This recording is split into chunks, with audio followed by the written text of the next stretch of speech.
Welcome back to another session of Wrath and Glory. Gentlemen, who is going to recap briefly for your extra point of wrath before we find out what's happening?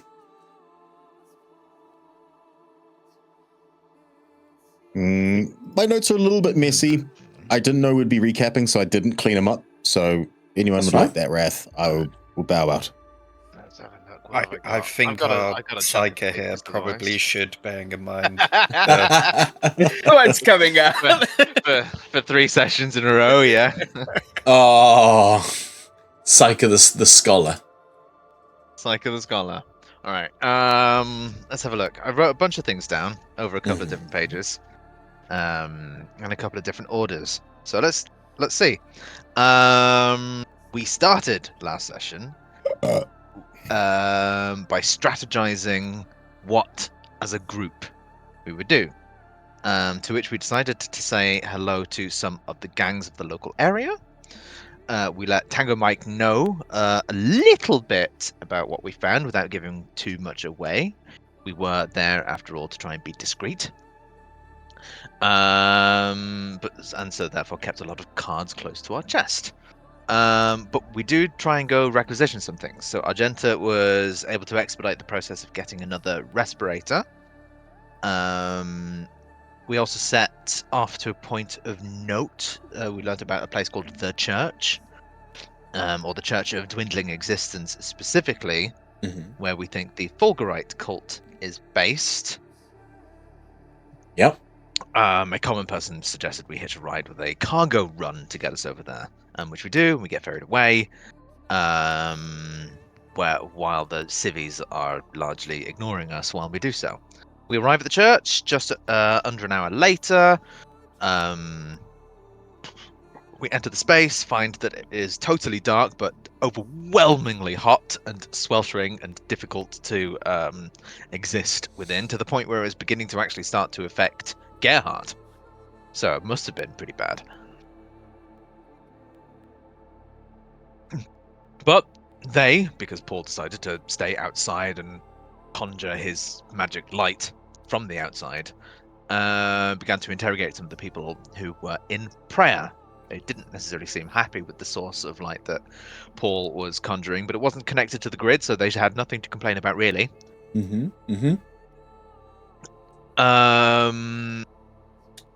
The blind priests, as we found out, and then I wrote down who somehow noticed my light orb.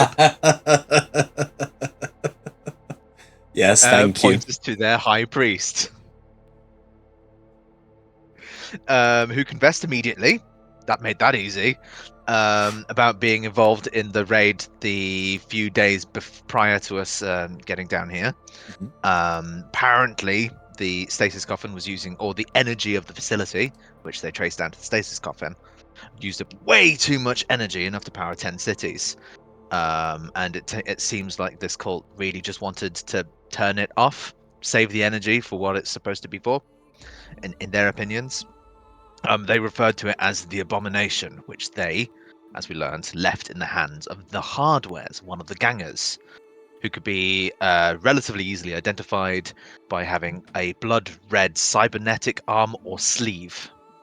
Yep. I think you said specifically cybernetic arm, but It was a cybernetic arm, yeah.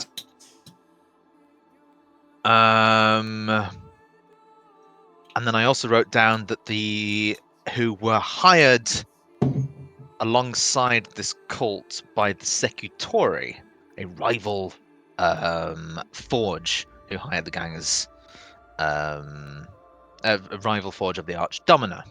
Oh, there we go. And some of the people, we also learnt of a place that some of the seedy sorts of the region tend to sort of hang out or go to, which is known as the Tune-Up. Yep.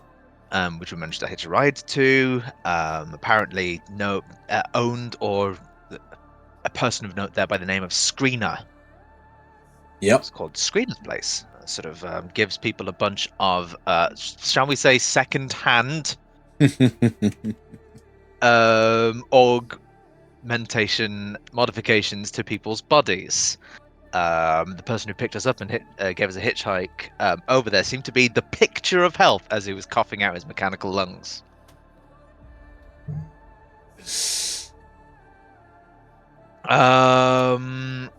But as he drove us there, we start going through a place that felt a little bit more red light districty, and eventually get to the tune-up.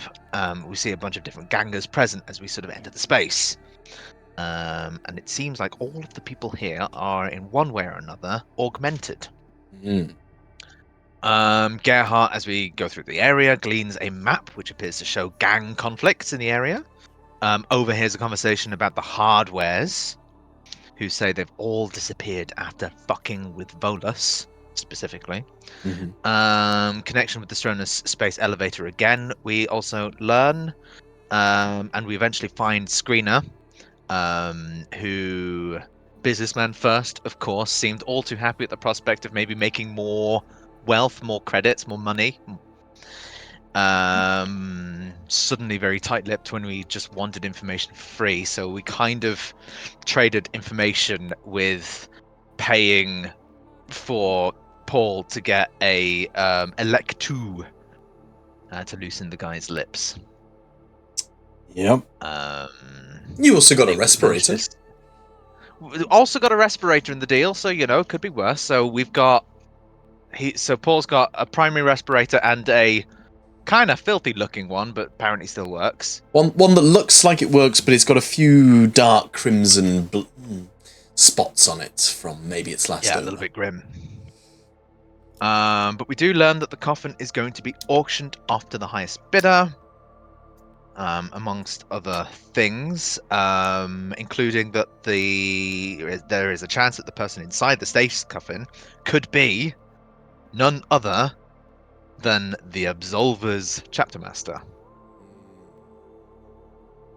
which obviously got Gerhardt's attention. We think that it may have been taken to Odo, and we also learned that Byron is likely with the coffin as the only person with the expertise to effectively keep it on.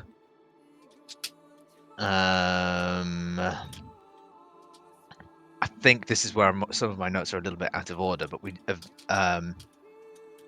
that was either through a confession later or that's where we learnt it. But after learning those things, we leave, and a friendly individual who apparently knows who we are by the name of Luxem approaches us and kind of wants to figure out what we know, what we're doing, see if we can collaborate. We immediately don't trust him and sort of keep a lot of things close to our chests, but he does give us his Vox frequency of 1928876. So we have that little bit of interaction. We don't give much away and we kind of fob him off. We then decide that now is the time to sleep, get to the elevator first thing the following day, which we do. That's where my notes end, so that's presumably where we learnt about Byron from the hardware that was in the effectively the prison part of the elevator after we managed to sort of blag our way in to the people in the front of house foyer type thing. Yeah. I mean, you'd obviously come across Byron before during the video log when you first got to the tech crypt, so you knew about him. But yeah, you interrogated the lone hungover hardware who was denied passage. Yep. Paul pulling some rather dastardly moves.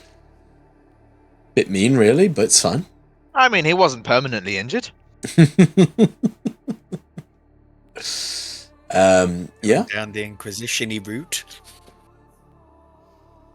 And then after awaiting a while, you were all trundled onto the Stronus elevator. You spied the red-armed hardwares in the crowd. You saw that they did get on with you, so you knew of that.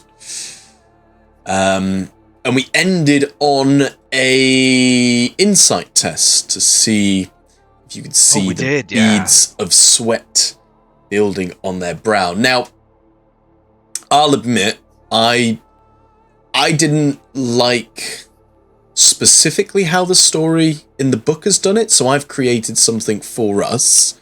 It's more for setting the scene than anything else. But well done. You have 3 points of wrath. So, I'm just going to read something I prepared for you. Argenta and Paul specifically having passed your test. This is something that you notice from the central area of the elevator where you see the gangers. You hear a very small voice start to speak. Mummy, why do those men have red arms? You see a few heads turn. Not many, but enough. The mother, a gaunt-faced woman, in a ragged shawl, tightens her grip on her daughter's hand, trying to shush her and pulling her in close, but the girl, she keeps staring over at one of the gangers, a heavily augmented man, who's stroking his chin with the red, chromed arm. The ganger's jaw tenses, his augmetic eyes click and whir, focusing on the child.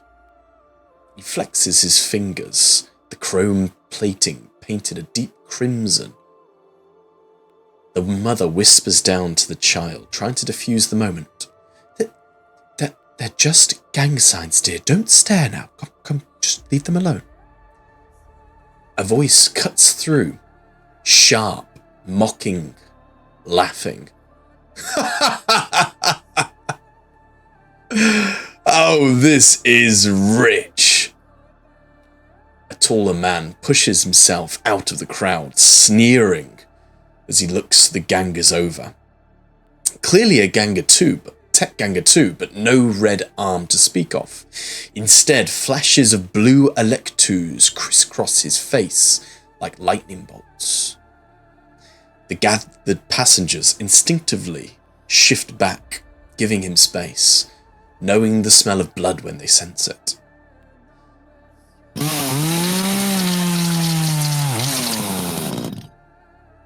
Sorry, didn't mean to do that. Spoiler alert. Oh, dear. The man, he grins, spreading his arms theatrically. So, you're the stupid sons of Gretchens, dumb enough to steal from the Archdominus? Stupid even for grok shit. What was the plan, eh? Walk out of Avachrus with the prize like nobody'd notice? Think the engine seers aren't already tracking you? That there ain't a kill team inbound? You see the tech gangers stiffen. A few reach for their weapons, but the electude man just laughs, shaking his head. Fracking idiots. He turns to the terrified mother, grinning. Better to teach your kid to spot a dead man walking. You then see the tech ganger closest to him. He very quickly pulls a pistol. Not that one. Not that one. Oh my god. He's in there somewhere. There's so many. A radium pistol.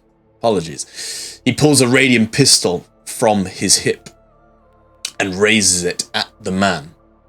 And that is where combat begins.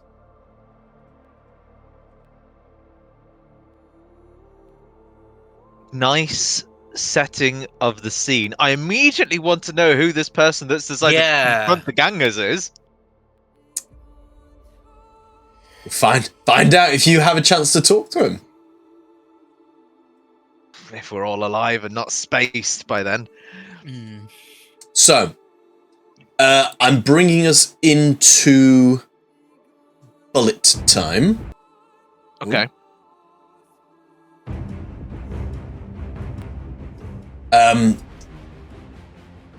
Argenta, Gearhart, you passed the test. So you will be able to do something in this quote-unquote ambush round.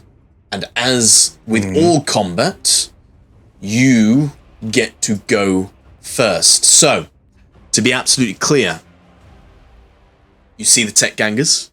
You've noticed this tension building up. You've been able to react slightly quicker. So before you see one of the tech gangers in the midst of this elevator, this crowd of hundreds of people. He's beginning to raise his radium pistol at the rival tech ganger. So Argenta, Paul, you'll have to decide who wants to go first. If you want to do something, you can do. You can, of course, hold actions, but this is what you have. Cool. So there is something that I would like to do if I'm allowed to have the subvert machine ability. You are allowed to take talents outside of session, so we assume you pick that up outside of session, sure. Talent. Hold, please. Subvert. Yes. Subvert machine. Talents. There you go. You have subvert machine. Thank you. Having been around all this machinery, etc., and seeing how all of the mechanisms are working, it might be useful to have something a bit more subtle. Okay. Paul decides to try and use his abilities in a slightly different way. So I guess between the two of us then, do we mind if Paul tries to stop that weapon from working as a first point of order? And plasma, if you can. Yeah, so I'll try and multi-target, because this is multi-targetable, the weapon that's just been raised. Okay, let me just and clear at least one of the plasma ones. Where is he? This guy. So it's this guy here is raising his weapon. And then the plasma guns are, I believe, these two. So you have two plasma guns here, one there, one there. But this is the guy raising his weapon. Alright, okay, so I'm going to target this guy and this guy. I think it'll be less likely that I'll pass if I target all three. So I'm going to go for the plasma guy that's raised the weapon. There's no music, that's correct. Yeah, I can't hear anything. I hear music. Oh, weird. Nope. I hear nothing. Let me do an F5. Oh, there we go. I just heard it as I hit F. That's weird. They've been playing the whole time for me.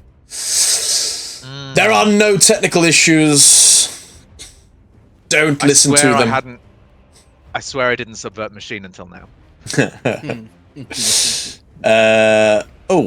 right, okay. I need to unpause the game.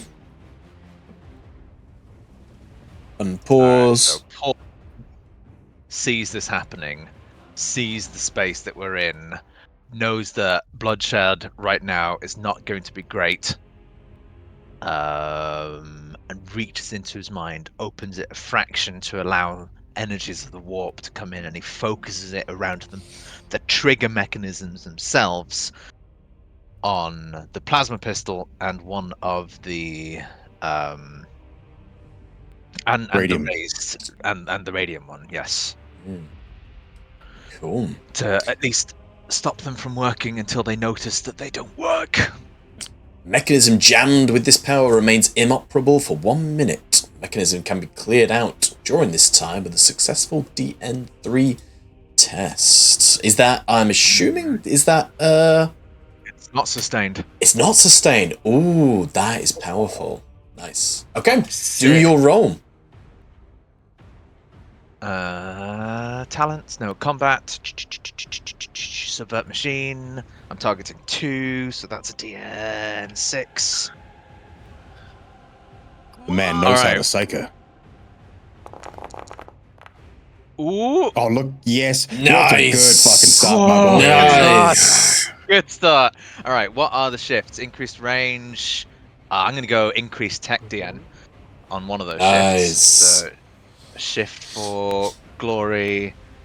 Good Shift man. for potency. No, is it shift? Is it potency? It is potency. So I'm Potency. increasing the DN. Nice. by Okay, one so it'd be for a them to clear it. They don't DN4 to try and clear that. Oh, hang on. Hello? Begin. Mr. Kidman, we have your Chinese order outside. No worries. Thanks for letting us know. Bye-bye. Ah, We're this out is of how. wonton soup. Oh, sorry. Sorry about that. We've run out of bok choy. No, they were just letting me know they're late, which I knew they were going to be. Right. Thank you. So, you channel your powers, you channel that inner Imperium as the energies flow into the machines and the plasma gun. The mechanism locks and jams up. But of course they don't know that because they're not about to shoot. However, They don't know that just yet. And then subtly, I'm going to try and move myself behind one of these barrels. okay. Anything else you'd like to do? As I'm shimmying past Gerhardt, I whisper with, I guess, a free action and say, "I've just jammed 2 of their weapons. Hopefully." Good work. Oh, he would say, I've just jammed that weapon and one of the other big ones." I try and sort of put on his accent this time as I whisper. And he sort of sidles behind one of the barrels. Amazing. I So, would like to steal. I don't think you can steal because you're Oh, 'cause it's technically ambush. ambushed. You can spend Oh, okay. a point of glory to negate the ambush, but you wouldn't be able to spend the point of glory to steal. So you could spend the glory to be involved in the first round, but it'd just be normal play. What do you think it's worth it? What do you think? Yeah, because Those then are some big boy weapons. Yeah, it's an entire round. Yeah, okay. Yeah. I'll spend a point of glory to be part of the fun. Cool. If anything, that's worth more than just stealing it. I'm Yeah, just sorry. telling you what you can do. Yeah. Thanks, Cool. Paul. So, next up is the Ganga who has the radium pistol. He raises the pistol straight at the rival Ganga and pulls the trigger as fast as he can, but gets an unsatisfying click as he looks down at it and says, "Fracking useless piece of..." And then he just strikes out with his servo arm instead. Ooh, okay.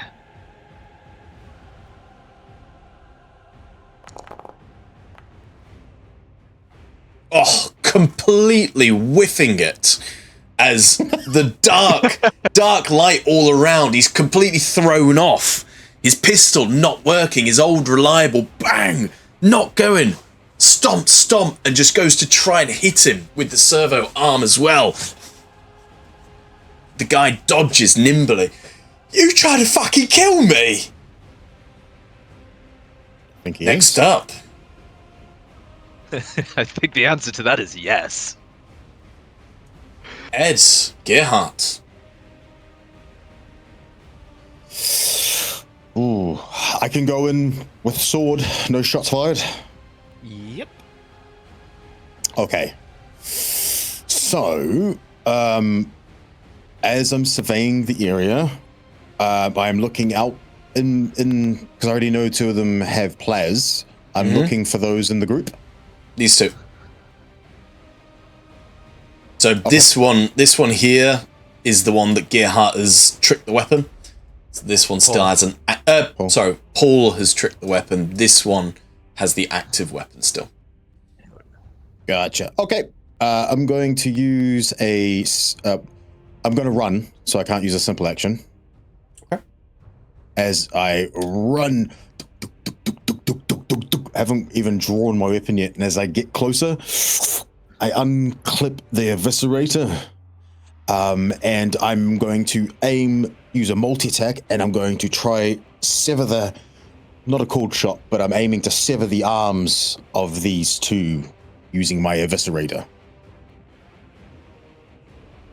Just flavor. Okay. So using a multi-attack. As I get up,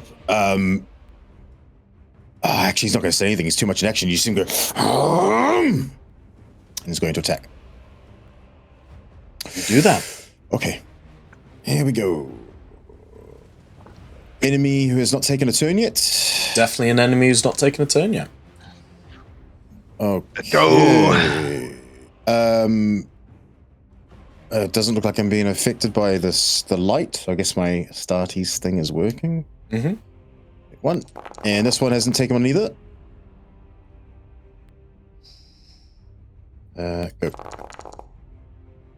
Oh my god, 2 complications. Oh my god. Double complicado. Oh, I've stolen it from Paul. No, don't have it. It's not great.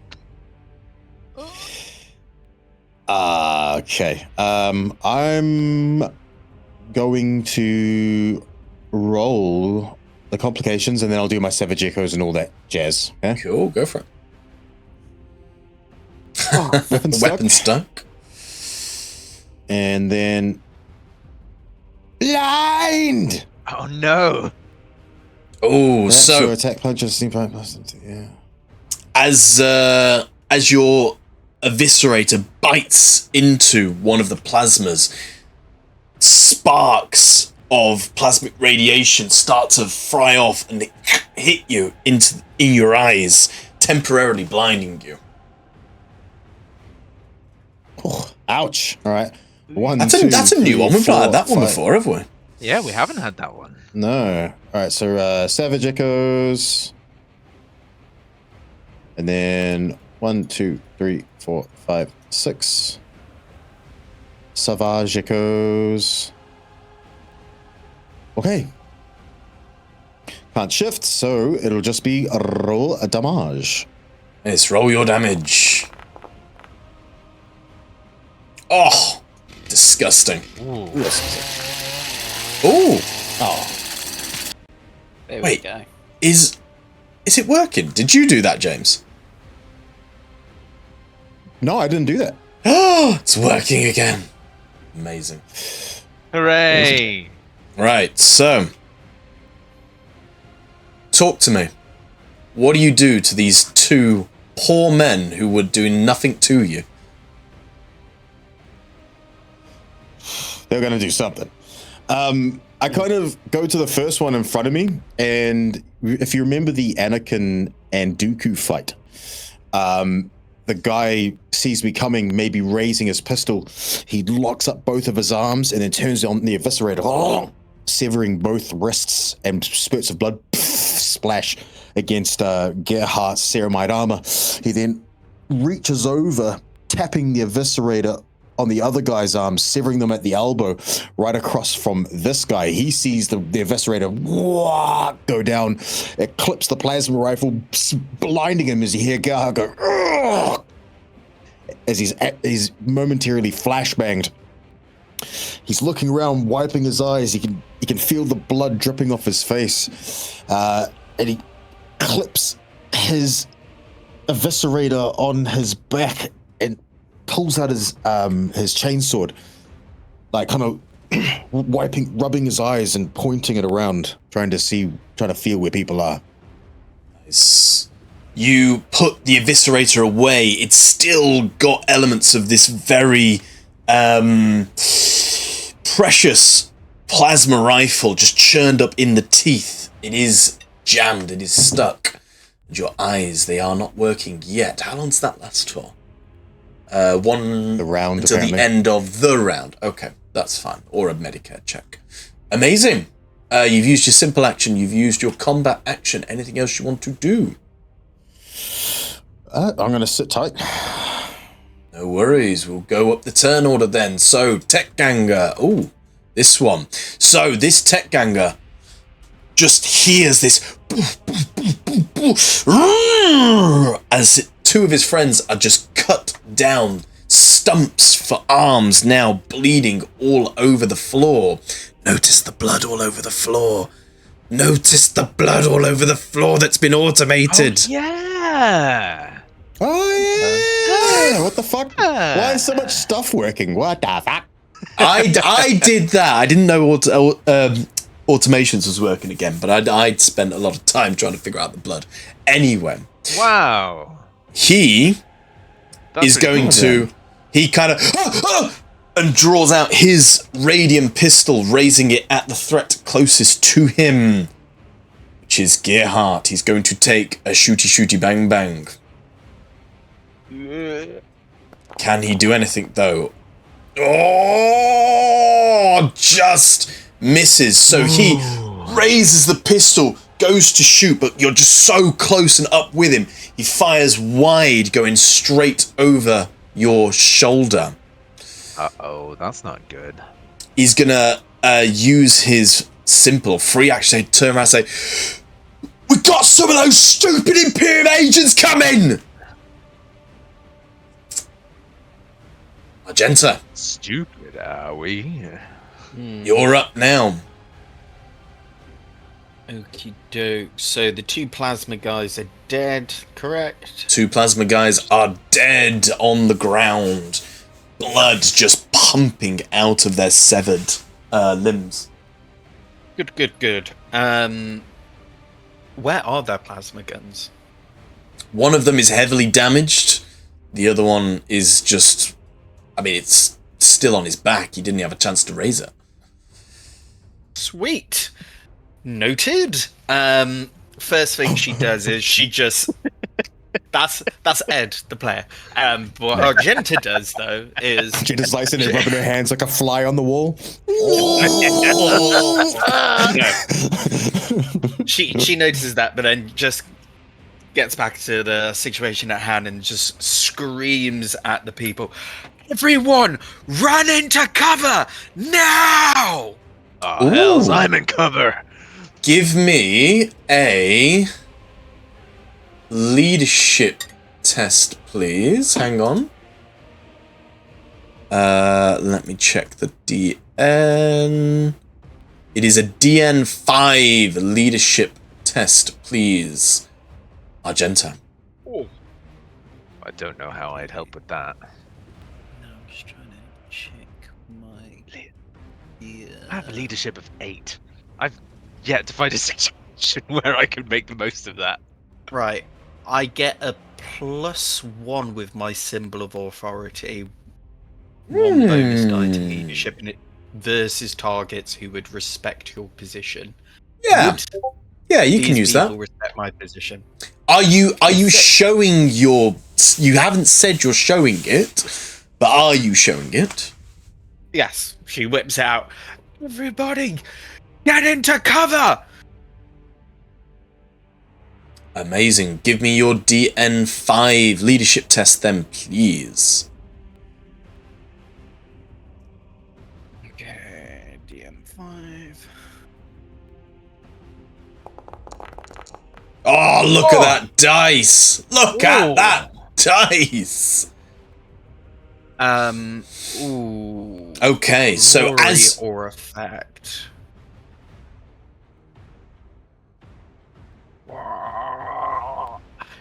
No, we might need to steal another round. I would like to shift one for glory. You can do that. Right click and shift for glory. Amazing. So you cry out your powerful Soriatus voice echoing through the chambers. You have hundreds of civilians in panic, screaming. Yours is the voice of authority that calms them, and you see everyone drop to the floor. Congratulations, you circumnavigate difficult terrain. Well done.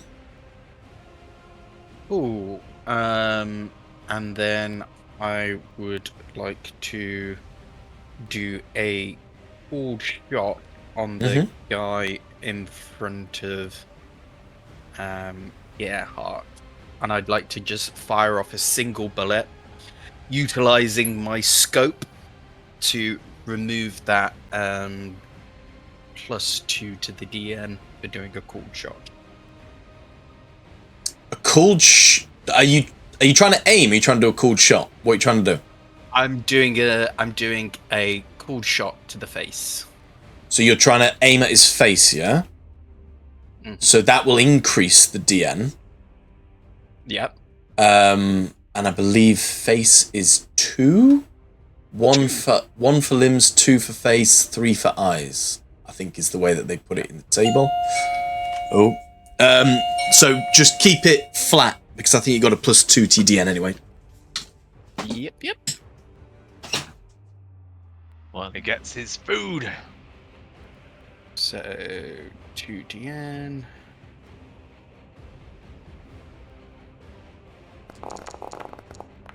Oh no! I'm going to use my wrath. Might be advisable after that, yeah.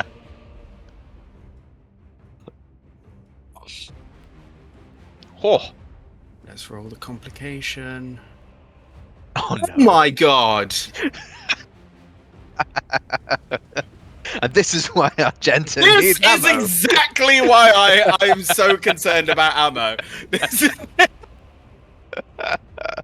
She realizes as she shoots, she didn't actually pack the ammo in before she left. Just had a single bullet. She just remembers there's just a bunch of rounds on the floor. As she woke up, it was like, oh yeah, I'll fully fill this mag up later. And it's just a single bullet in the magazine. Right, Tom. Have you seen Tom? Yes. You should see what this complication is. So this is how I'm flavouring it. When she was back at the when she was on Strackham's workhorse, when she was sorting out her ammo, she was filling up her magazines, and then the first one that she put in, she only put in the first bullet, and then completely forgot to fill in the rest. So as she just aims, she just goes, and then she hears that, and she just remembers there's just her bedroom just filled with bullets all over the floor. Oh my god. I like that. Cool. Right, hang on. I have to roll damage, don't I? So it was this guy. Shift for glory. Yeah, I would like to shift for... Do your shifts and everything you need to do? Yeah. So, shift for glory and shift for damage.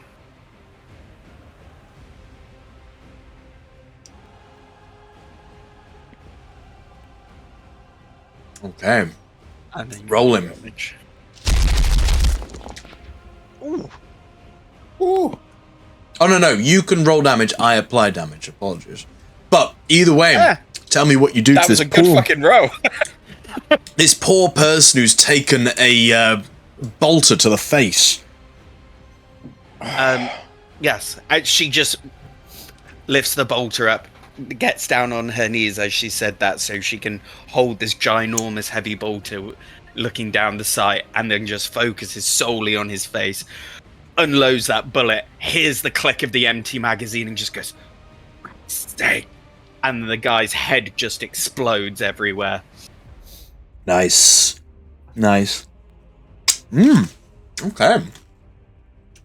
Anything else you'd like to do? Is reloading... Reloading's a simple action, I believe. I would like to reload. You've used your simple action to get to everyone speak. Yep. to come down.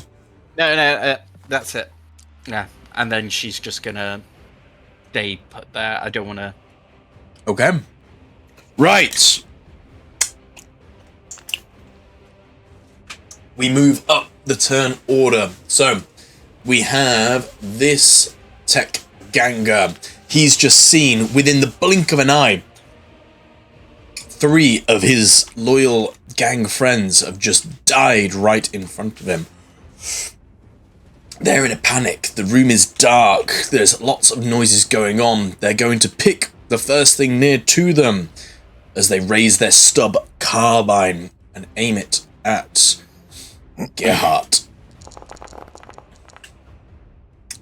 But a 1 is not going to do it. Once again, the shots, they go wide. How are they missing such a huge, dominating target? But they are going to... Yeah, literally stormtroopers. They're going to retreat further backwards in... not blind panic, but in panic. They're done. Next up is this guy. This one. They are going to move first as they move this way out of the crowd. And they raise their weapon. From their hip comes an arc rifle. It's electric. Electric capsules start to sizzle and fizz. So he's going to take a shot at Gerhardt. Not Gerhardt, sorry, at Argenta. He cannot aim as he is just moved. First time I've seen this weapon. But that is going to get through with a shift as well for damage. Argenta, the electricity hits your ceramite. What is it going to do to you, though? Oh. It's gonna hit. Argenta, you are hit with a flood of electricity. I assume you're going to want to use your determination. I would like to use my determination. Oh god. You are not looking well. Oh, no, I've got to roll your determination for you, mate. It's buggy. However, you've only saved on 1 wound. You failed on 3 of them. Do you want to use a wrath? You are not looking well. Oh, fuck me. Yes, I would like to use... Jesus Christ. Right, we spend a wrath to re-roll. Okay, a little bit better. So you are, instead of on 7, you're on 5. Okay, good use of wrath. Why have you got 0 wrath? Because he used wrath on his bolter attack. Oh, sorry, I didn't hear that. Okay. Next up is another tech ganger. This one is in close as well. They are going to stand their ground and aim their stub carbine at Gerhardt. Can they do any better? Oh no! Just misses out again. These shots are just going boom, boom. Gerhardt, you're just ducking and diving past this stubber carbine rounds. You are dead. Why are you still in the turn order? Next up, this one. He's gonna rush up to Gerhardt, getting into combat, and you see this big red servo fist, the emblem of his gang. As he raises up, he's going to try and punch you with it. Oh my god. He did not realize that you are the Blade Master. You are the parry. I am the parry. And with a DN10, with 3 successes, easily, this big, heavy, cumbersome servo arm comes toward you. You just bat it away with ease. Blind, I use the Lyman ear to sense it coming, hearing the reverberations through the air. Nice. I can still see you. What the fuck are you? Bit of a Matrix reference there. And then finally, in the turn order,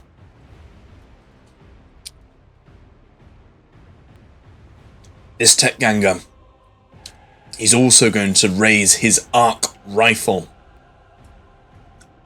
It's sizzling electrical field, and he's going to aim it at the big guy. Very dim. Can it land? No one has touched Gearheart yet. Oh! Another just as this electrical bolt just fires off into the distance, discharging itself on the plasteel walls of the elevator. That is the end of round 1. We are back up to you, Tornado. Blonde hair, like razors with the static electricity for a moment.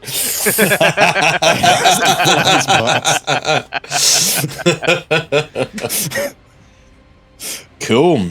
Gentlemen, who's up first? Fuck.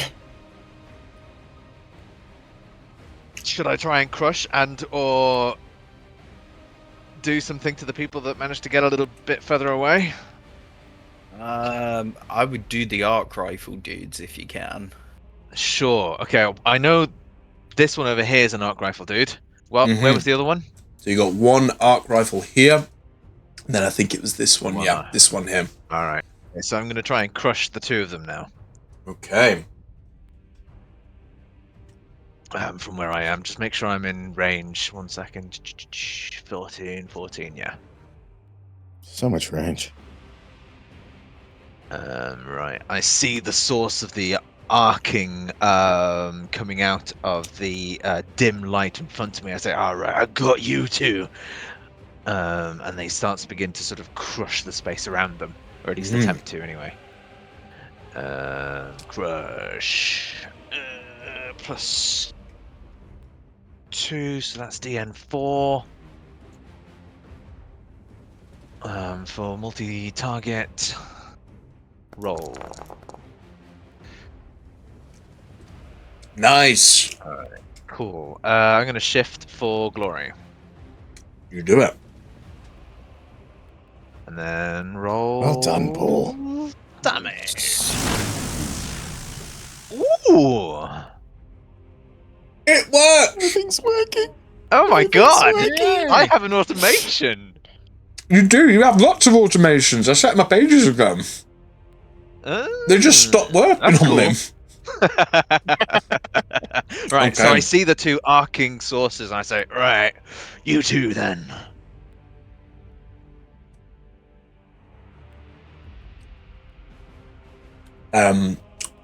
So the first one,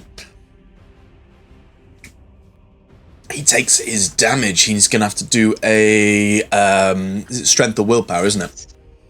Ugh. It is willpower or strength, their choice, DN5. He is not going to get it, so that one is restrained. Now, I'll have to do this one manually, but he takes the same amount of damage, so he takes that, and then he has to do a strength DN5.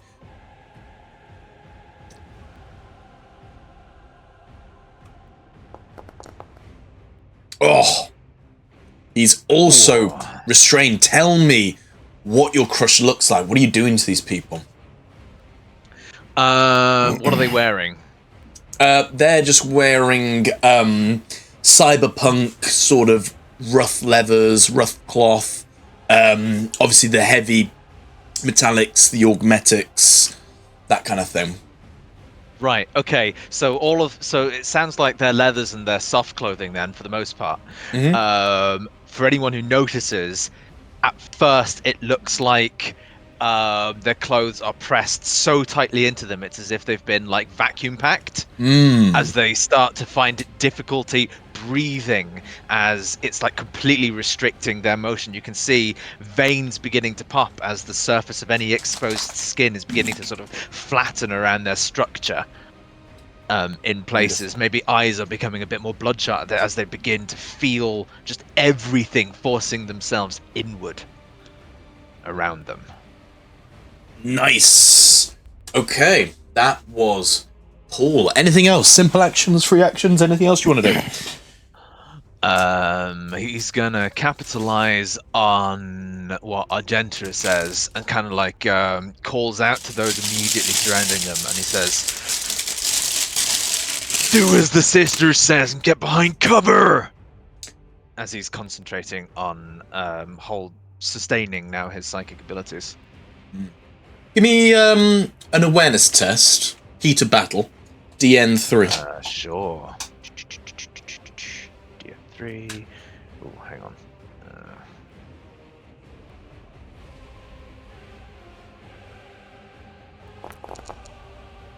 Okay, cool.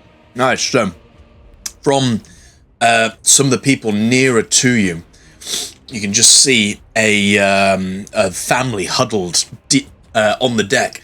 They're going, "It's a witch! Why is there a witch on board? We're all gonna die! Oh no!" And with that, we move on to next turn. Or like to steal? You are able to do this. You have glory to burn. You are no longer blinded.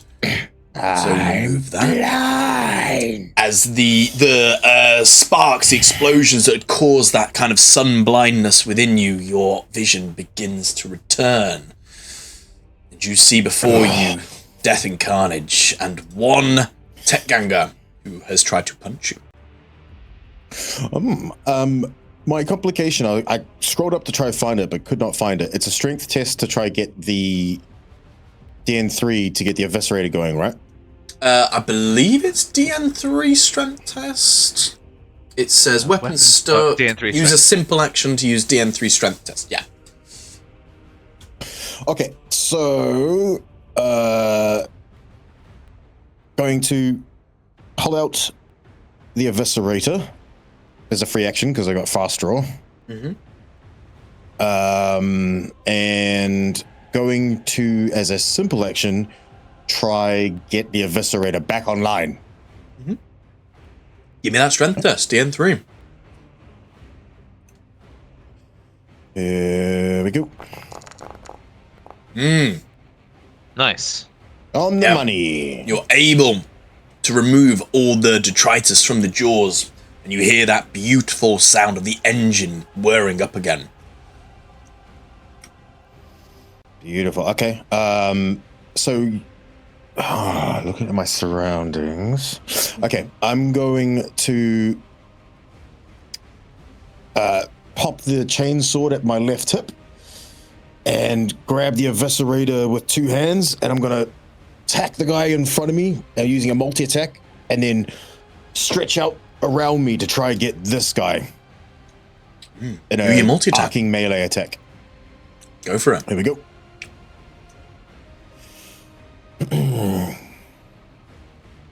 These guys have taken turns, of course. Mm-hmm.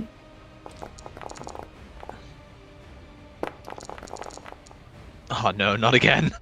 You really have caught Paul's. You got a crit and a complication. Not bad. I get a point of wrath. Okay. Okay, before I do anything, I'll roll the crit, then I'll roll the complicado, then I'll savage echoes. So go for it. Crit. Ooh. One mortal wound. Okay. And the complicado.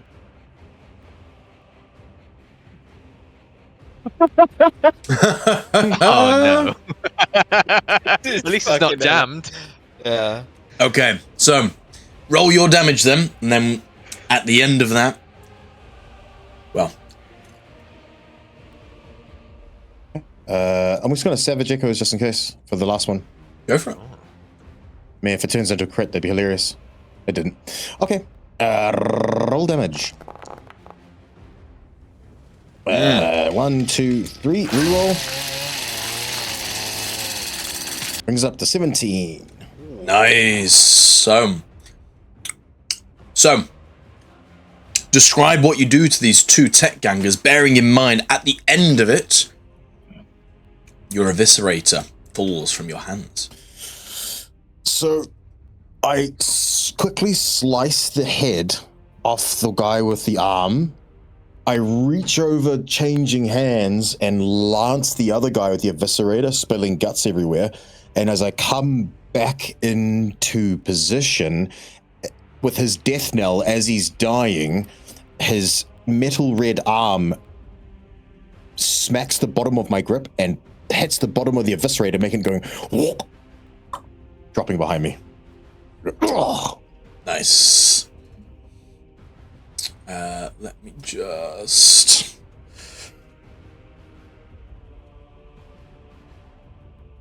do that. Amazing. Anything else you'd like to do on your turn? Since I've used my simple action, I can't pick that up. So as a free action, the chainsword comes back out using fast draw.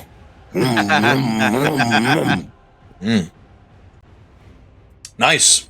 Okay. I will then.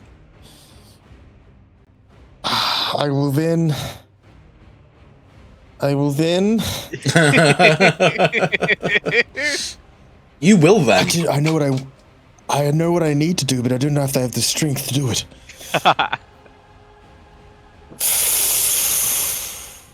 Yeah. Okay. I'm gonna sit right here. Okay. So, you have already stolen a turn, so you cannot steal another turn. Next up directly is this one. He has ran off into the distance, abandoning the combat. He is going to turn back around, seeing the dead bodies in front of him. He's going to aim at the big guy again, raising his stub carbine. Can he get a hit off? Oh! Goes wide again. The man cannot be touched. He's right. He's right, Argena. He is surprisingly stealthy. Argenta. With electric shock hair. You're up. Shakes off the flag. And then I'm going to use my combat action to heal myself. Can't you heal with a simple now? I thought you took that. I could, but I also need to reload, so it actually I need to use that. So, oh, that's cunty. Yeah, it's in this order. It wouldn't make sense to do that. Okay, gotcha. Yeah. So I'm going to heal myself. Sure. So it's a Medicare test. It is DN 5 because you're injured. Okay. And then for every shift, you get another wound back. Oh,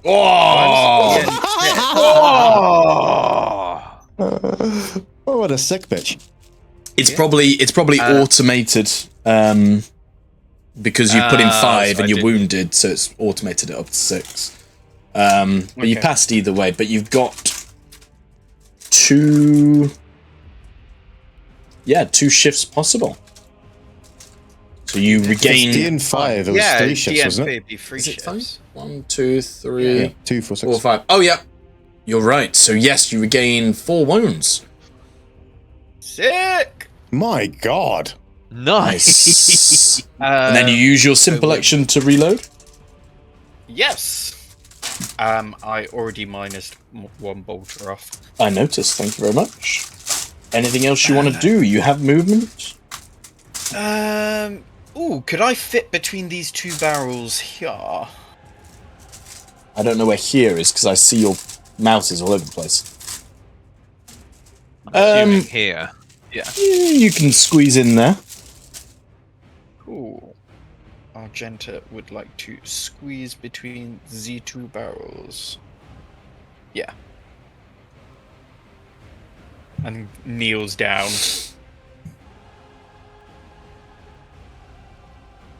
Can you get behind them? No, that's 6 meters. What is your movement? Oh, 6 meters. Fuck. Yeah, I get behind him. So put them behind then. Right. Yeah, squeezes through and gets behind them. Amazing. So we are left with 2 tech gangers who are currently having their prostates pushed out through their anuses. We are going to roll a strength test. They're being squeezed like toothpaste tubes. It becomes a DN6 because of being wounded. I think they're not going to make it. Oh!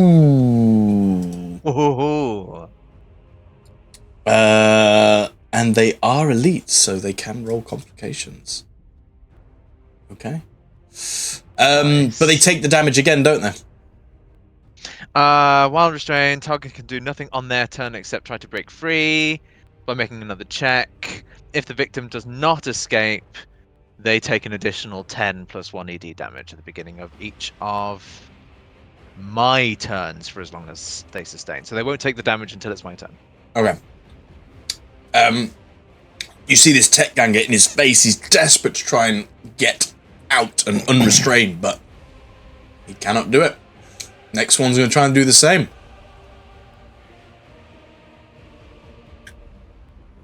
He does a strength test. DN 5, which makes it 6. Not a chance. God, they'd need to get... You need to get all exalted. Yeah. So we're now on to... Have you gone? Yes, you've gone. Now we're on to round 3. Who's up first?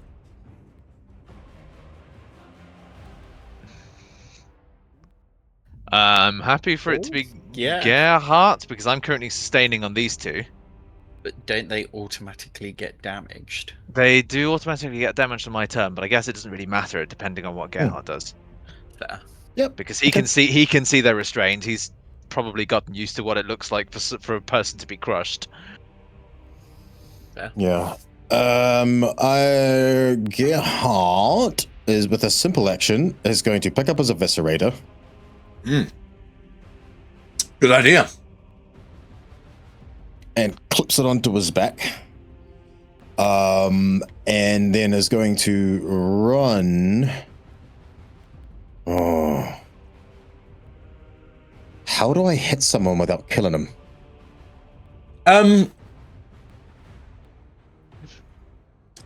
Is there a concept of a non-lethal strike in Wrath and Glory? There is a concept of non-lethal strike. Yeah.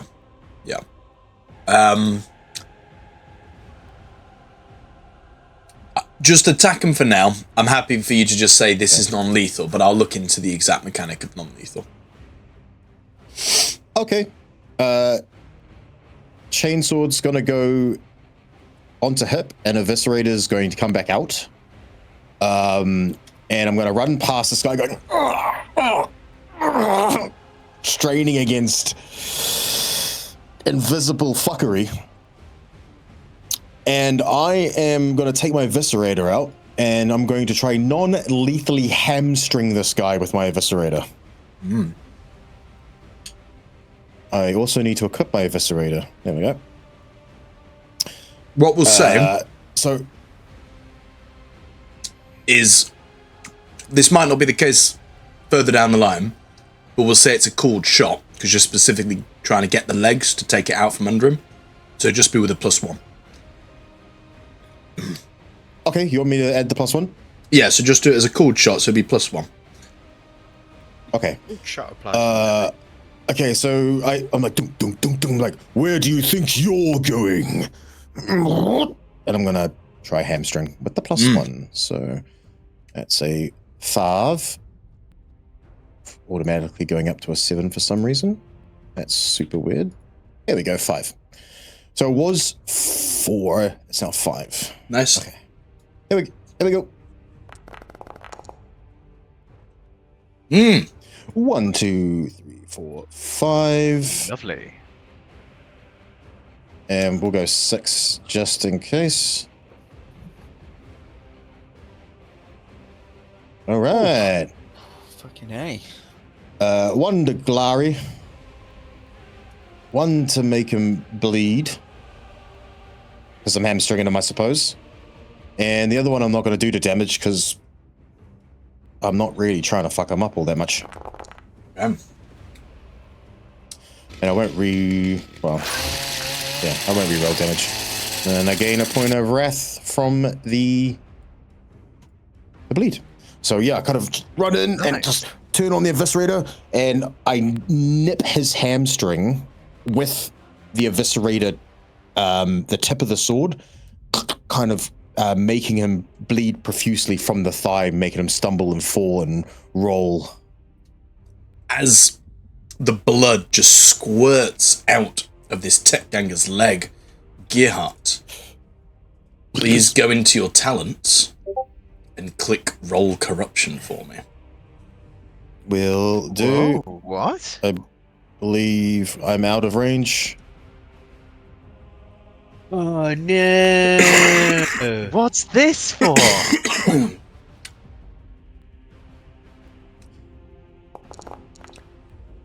Oh, it's fine. Nice. Ooh.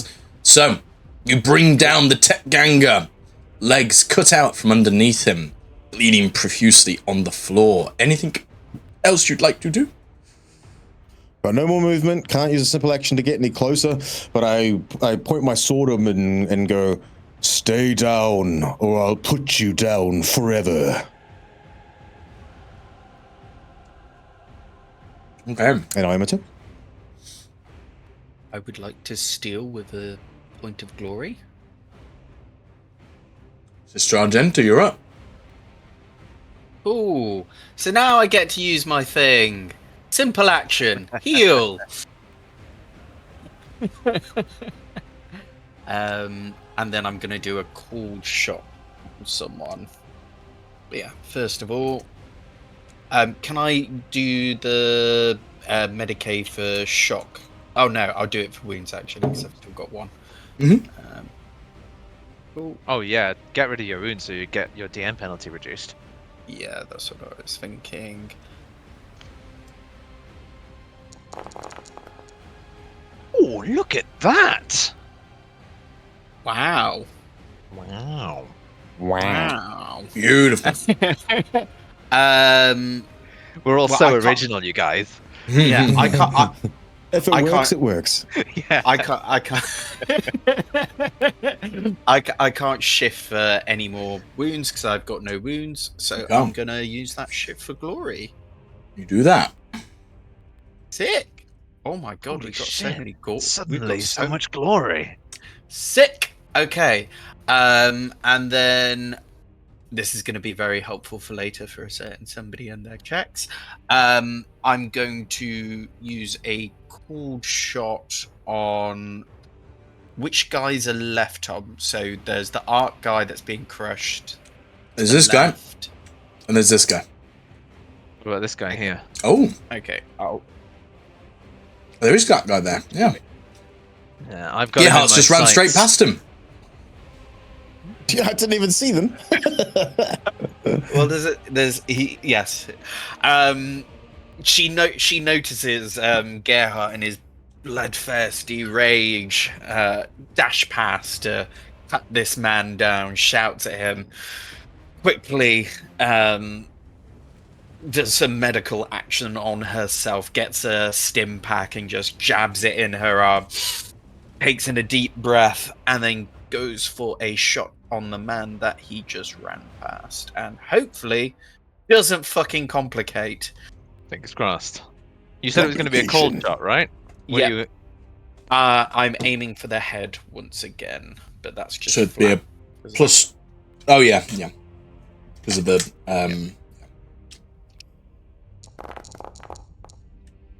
Nice. Roll for damage. The shot lands nicely.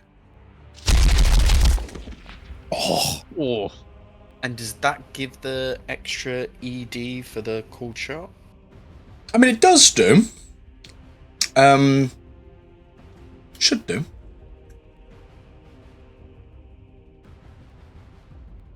I didn't click anything, that's all. Do you normally roll 6 die for damage? No, it didn't add it on, but it's fun. I mean, wait, no. Ah, fuck's sake. Gerhardt, I'm sorry.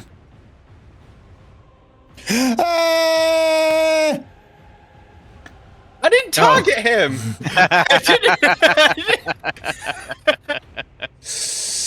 Your shot goes wide and you hit Gerhardt and he dies. No, you hit your man. You get your man. As the bolt round just goes straight into his cranium, exploding it as blood and viscera flies everywhere. Anything else? That's my turn. That's it. Okay. I'm not left with much to do. This guy is going to once again try and do his strength test. Not a chance. Ah. 10-4. Oh, no, it should be DN6. 6. Still failed. Easily failed. He can't do anything else. He's just stood there, grimacing, locked in place. Paul, as your turn rolls around, the tech gangers, what happens to them? So the force of the crush starts getting through their skin, and you can start to hear terrifying crunching noises from within their skeletons. Oh, and they actually die. And the entire structural integrity of their being collapses in on itself. Spines collapse, brain hemorrhages and concaves. Their arms go straight into their body. Shards of bone poking out of the side as they kind of like go suddenly, as whatever structure was holding them up gives way, and the force of the crush finishes them off. Amazing. And Congratulations. his hold of the warp, and his eyes stop glowing, and the fluttering of his cloaks, clothes settles. As he begins to walk towards the group, and he was going to use his movement and simple action to move in, hopefully in an intimidating way, to convince them to stand down, but instead he just stands proud and says, "Everyone stand down and be calm. Gerhardt, I trust that guy's under your control." Walking up to this guy, whatever weapon he has in his hand, whether he's trying to point it at me or move away, I kind of backhand it from him to get it skittering on the floor. Grab him by the ankle and start dragging his bleeding ash back towards Agenta and Paul.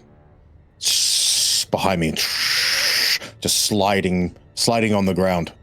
Ooh, loot too.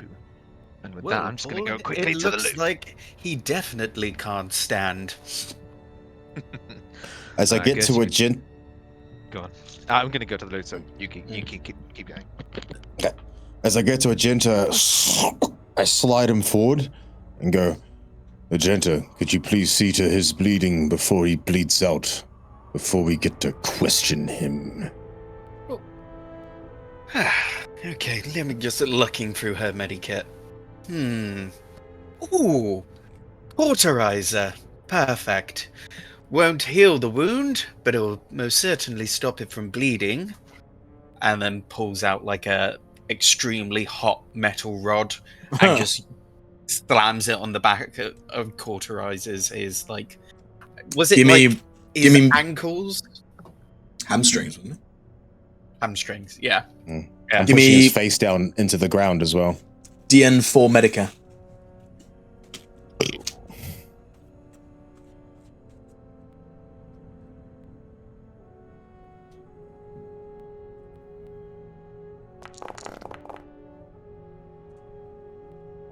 Nice. You easily stabilize him. He loses the bleeding condition.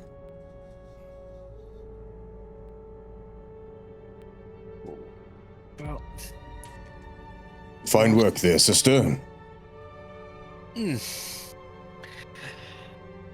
I have my issues with healing such a spits on him. Even as heretic, but needs must for the Imperium. I'm gonna grab this ticker by the back of the neck and lift him up like a ragdoll, pretty much. And I'm gonna put him right in Paul's face and go, talk, or your head explodes like a pumpkin.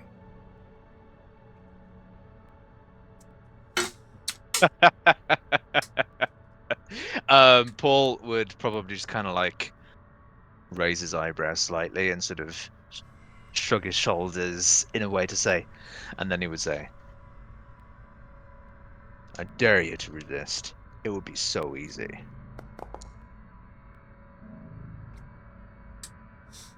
Okay. You raise him up.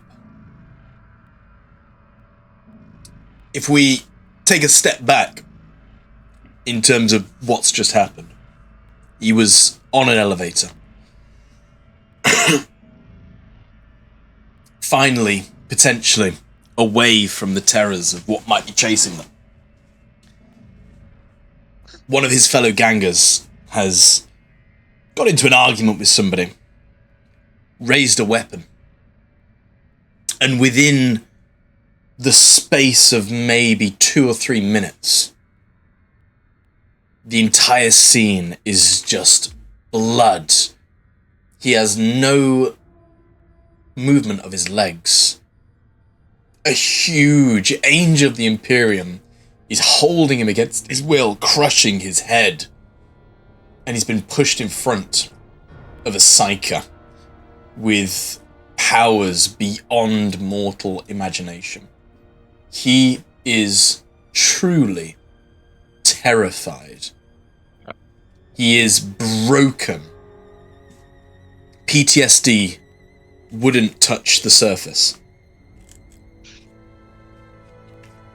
Urine check? Brown pants check. My Astartes implant that increases my smell and is not a great thing right now. I can smell shit really clearly. Yeah, you can smell what you have for breakfast. So, Corpse starch, of course. over to you then, Paul.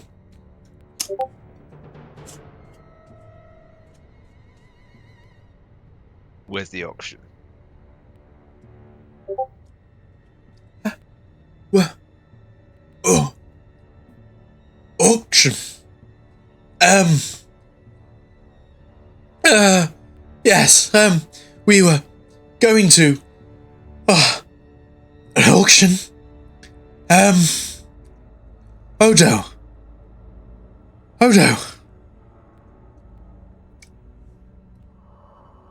Why Odo?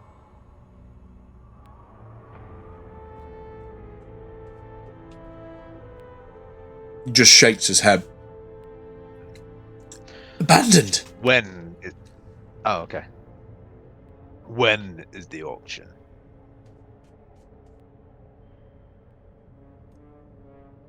He looks over at his friends, and you just see him starting to tear up.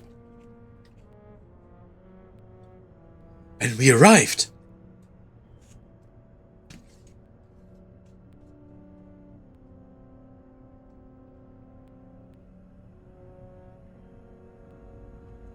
Okay. And where on Odo is this auction?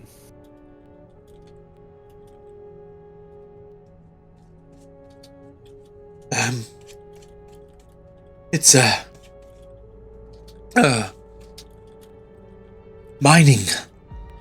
old mining center on Odo. And he reaches into his pocket, and out just comes this bloodied, crumpled piece of parchment. and it just says Hardwire's auction, and has a what are they called, like the latitude, longitude figures. He just hands it over to you. Nice.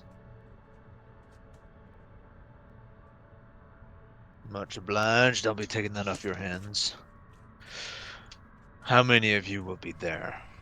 Who else will be at this auction? You can see in his face starting to lose any colour.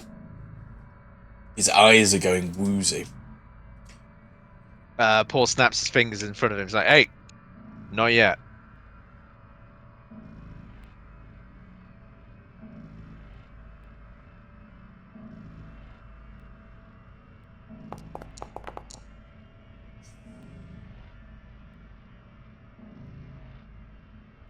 And his just head is like lolling about.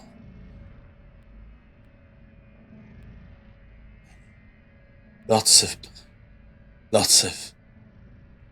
people.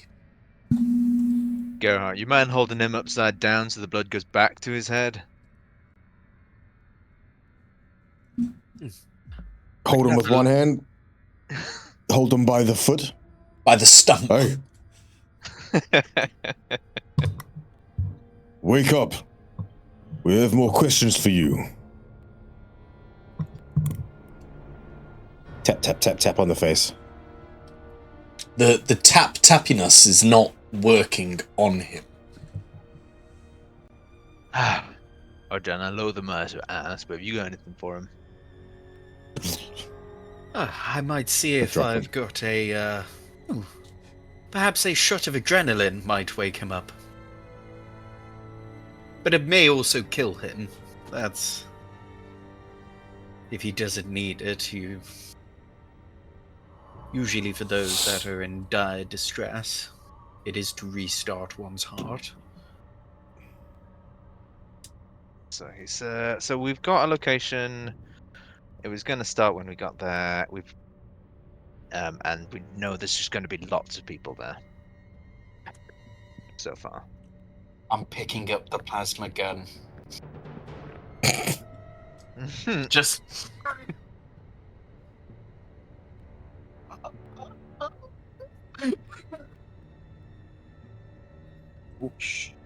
It's in the loot box.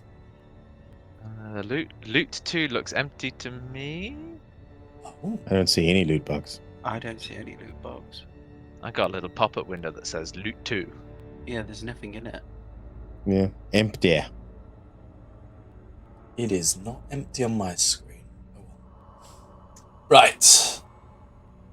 Where's Argenta gone? There you go.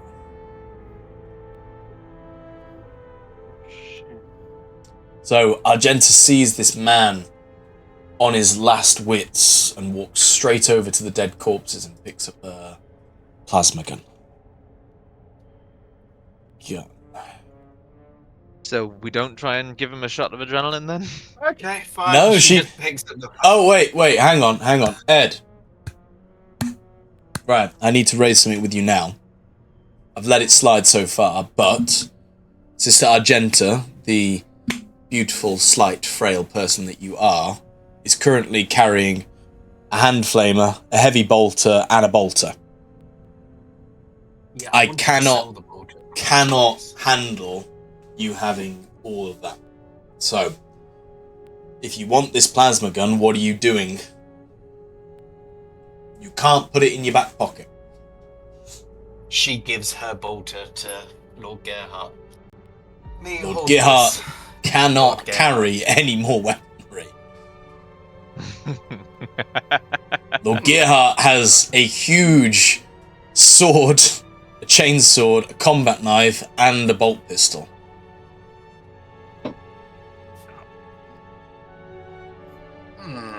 I am a warrior, sister, not a mule. And there's his pride.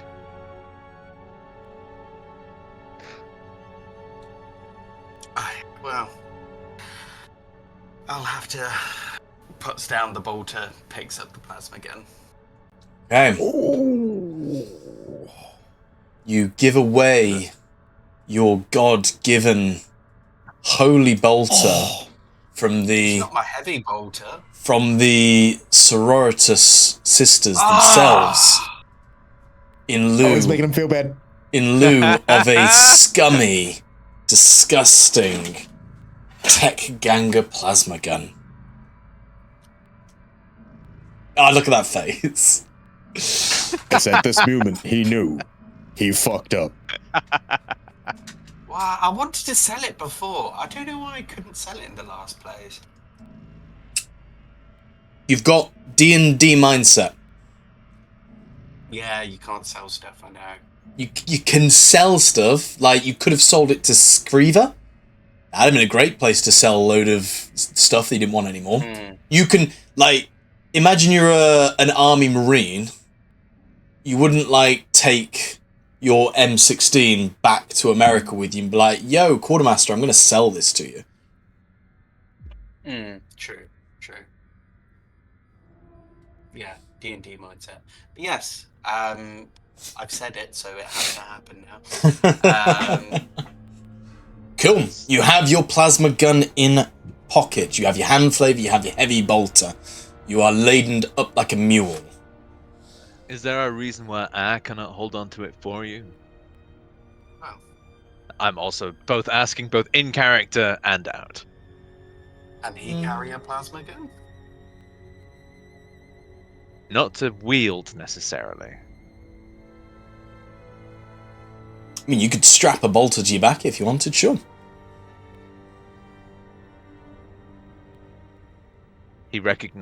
Paul would recognize that that's not necessarily a weapon that should easily be parted by a sister sororitas.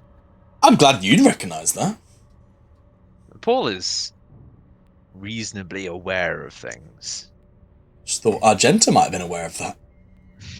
I am aware of it, but a plasma gun is incredibly powerful weapon. An incredibly powerful weapon. And an incredibly valuable one at that as well. But anywho, she passes over the bolter to Paul. Thank you, brother Paul. I don't know, you may even be able to use this plasma gun. Would it be too wieldy for you to use? What are you giving to him, a plasma or a bolter? If he can wield the plasma, I'll give him the plasma gun. I'm not sure what I can wield, if I'm honest. Because you can't wield a bolter. Whereas if you could use a plasma gun... Wait, why can't he use a bolter?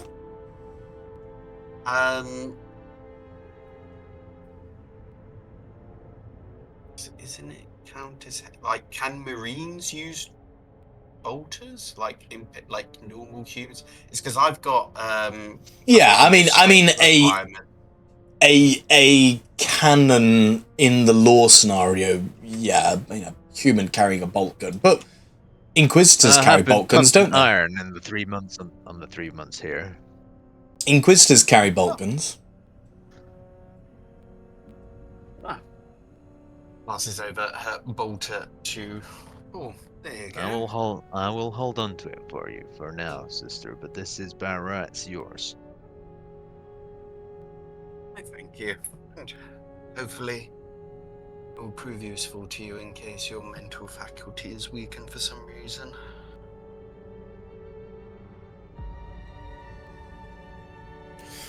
Right. So we have the destination, Odo. We have the auction location, an old mining center. We don't have a time. So, once we get to Odo, we need to move quickly, efficiently, and as swiftly as we can to this mining center. I agree. Sounds correct.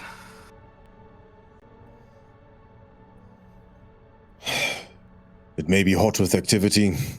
If there's any more of what we've seen here, these tech gangers, they are armed. Arc weaponry, plasma weaponry, This is no auto rifles. This can do some serious damage. We'll have to be quick and efficient with what we do, and selective with our targets.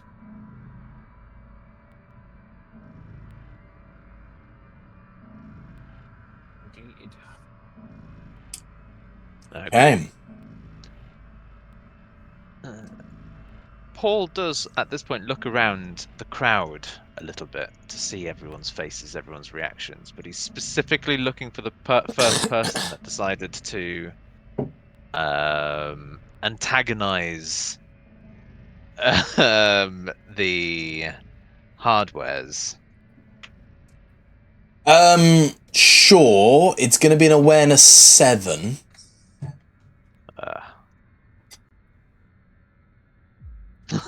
I mean, theoretically possible, but quite unlikely.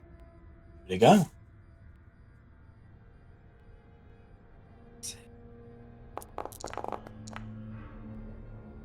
You look around, but they have melted into the sea of desperation and terrified faces.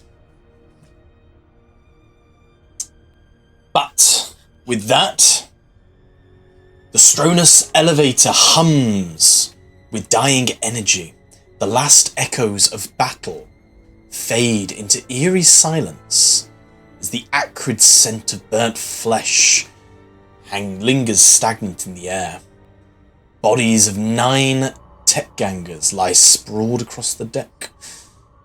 Some slumped against rusting consoles, others twisted grotesquely where they fell, but blood has pooled into the deep grooves of the industrial floor, mixing with the oily residue of ancient machinery. And suddenly you hear a heavy clang as the elevator comes to a stop. The massive plasteel doors at the far end of the chamber hiss apart with mechanical finality, their piston-driven mechanisms grinding against centuries of neglect. Cold light floods into the chamber, casting the carnage into harsh relief.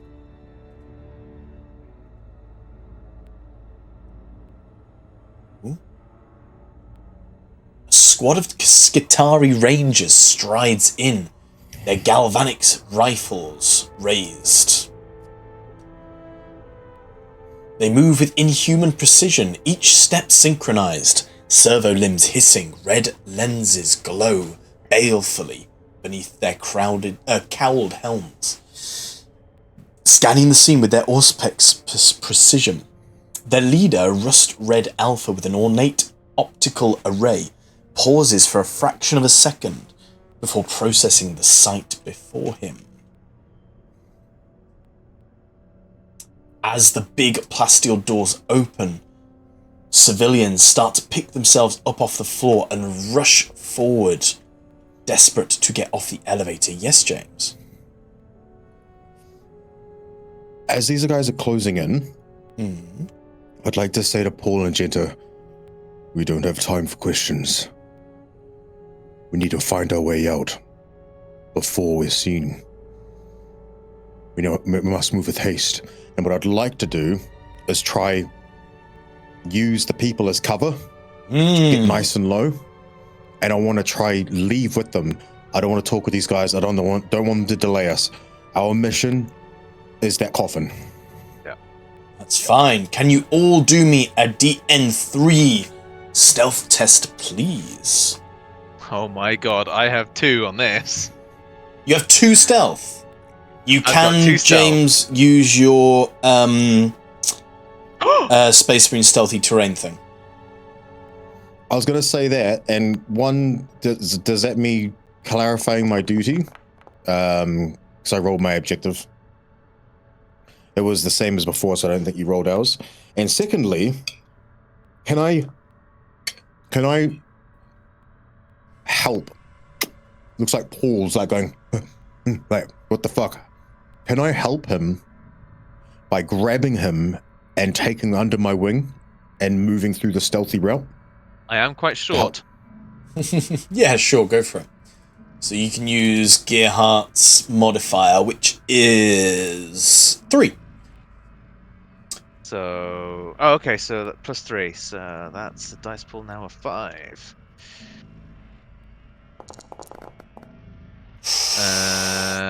Cool. All succeeds with a crit. Well done. A wasted crit. Yep. That's a shame, but we got it. And we just need yeah, Gerhardt. Thanks, Gerhardt. That's fine. Okay, so stealth. My stealth is 8, and I get another +6 to that. Wait, no, is it plus? It's double rank, eh? Yeah, 8, 9, 14. Oh! Yeah. Wow. Plus rank to any stealth test, yeah.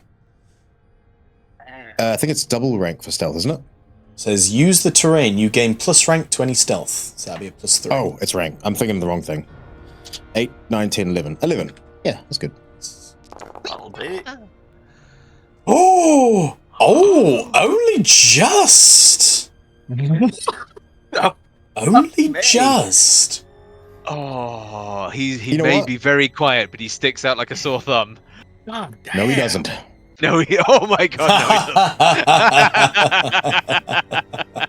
And I would like to shift for better result. I would like to shift for speed and efficiency. And I fucking crit as well. So speed and efficiency, better result, and basically just literally quickly scooping up Paul and ushering him through the crowd, like literally holding him, pulling him through. Yeah, he's gonna allow you to do that, and he's gonna do his best to not make a racket as you pull him through. Yeah, and I'm staying So, relatively low, trying to stay people. We've got a mix of things going on because Ed's already rolled a complication, and then we've I got did shift for better result though. Ed's rolled So a I do have complication. shift. Everyone has passed the stealth test. Ed has rolled a complication. Gerhardt and Paul have rolled crits, and we've got shifts as well. So Ed, it's up to you. You can either allow me to make something up, or you can give me ruin. I rolled on the complication. Machine spirit. yeah, Some machine spirit. technology in the machine malfunctions. Okay. Cool. I'll keep that in mind.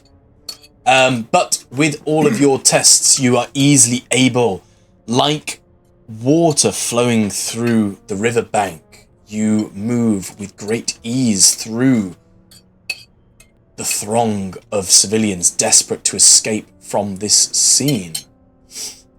Oh yeah. You make it out onto Delta Sig Novum. Congratulations. You avoid Hope the that saved us some Skitarium.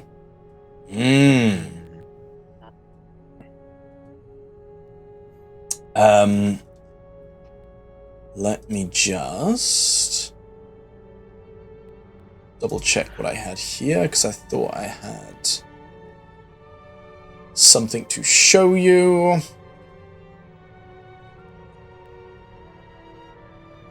Oh wait, no, not yet. Okay.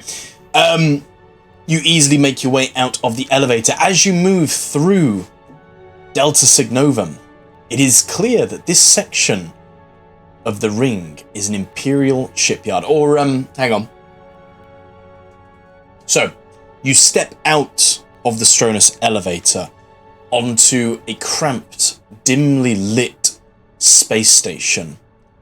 Its long corridors stretch for miles. There are people busy, bustling all around you. Heavy mechanical machinery being pushed left, right, and center. And citizens far and wide, nobles, are all intermingling in this strange cauldron of cultures. As you move through Delta Signovum, it is clear that this section of the ring is an Imperial shipyard, a place where all members of the Imperium came to dock their ships and receive vital maintenance and upgrades to their vessels. With Balexia's recent ascension to the capital city of Avachrus, it is clear that Delta Signovum is also the choice docking port for the upper echelon of society. traders, political operators, and armsmen of the Veronius flotilla walk freely among you. However, you find that visitors without a void ship and papers have their movement restricted. As you're walking through the space station, a guard enforcer notices you three, looking slightly more lost than the others, and he approaches you. What are you three here for?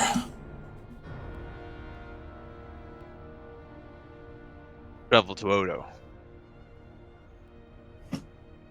Oh, well, travel to Odo. You probably want to head down below deck for that. This station's all for repairs, for ships and what's people already own. Do you not own your own ship?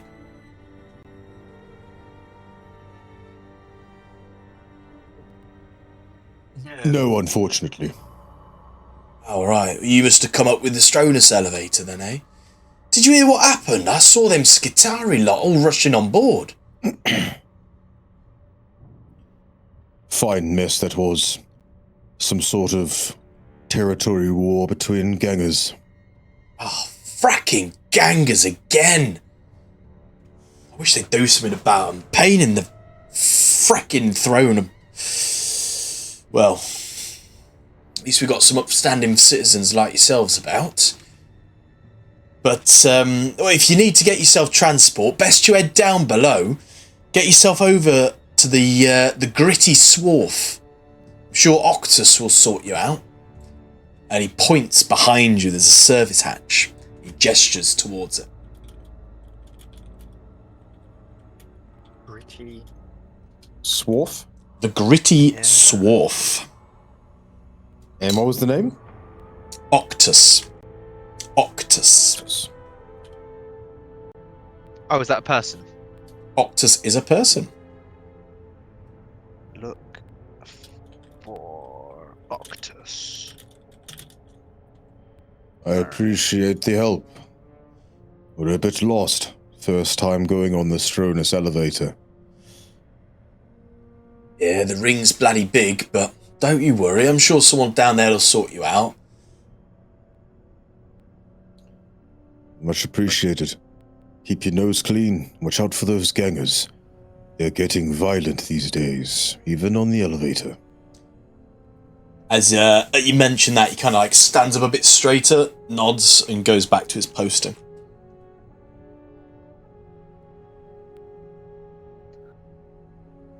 To the gritty swarf. To the gritty swarf.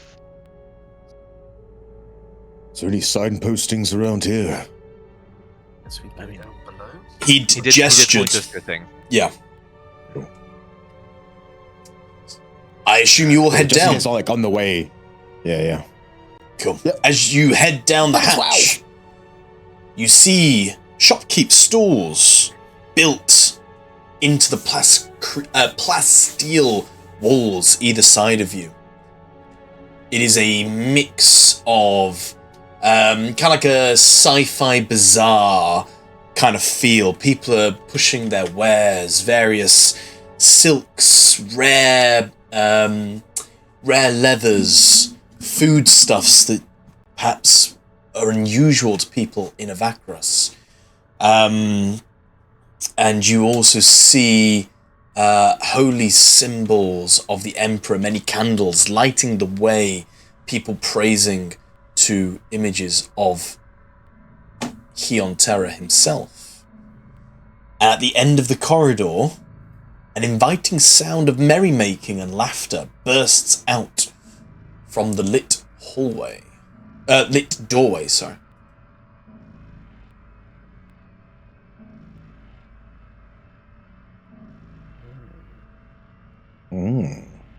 Is there a sign on the outside to say where this is or what this is? The sign above the door is the Gritty Swarf. Okay, nice. X marks the spot. I guess we go inside.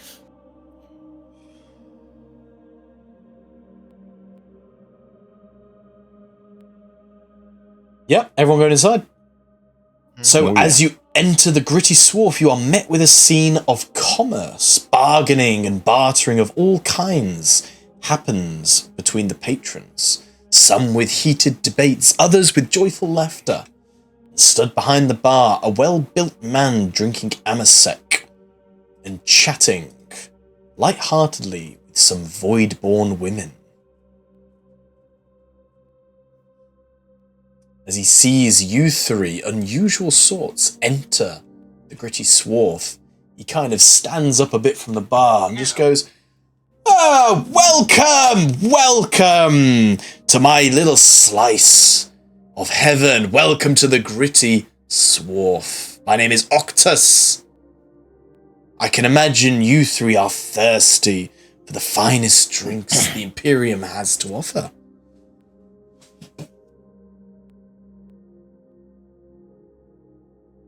No, I'm fine, thank you. We'll have to take it another time, friend. We're in a bit of a rush, and we hear you're the guy to speak to with regards to transport hither and yon. Oh, are you sure? We've just had an import of some of the finest amasec you'll ever taste. I hear even the commissars drink this stuff. Tempting though it is, that is above my pay grade. It Well, would not be right. If it isn't for pleasure, of business then, what are you looking to buy? Transport. Auto. Odo. Transport. Odo. A ship itself? I don't tend to deal in vessels.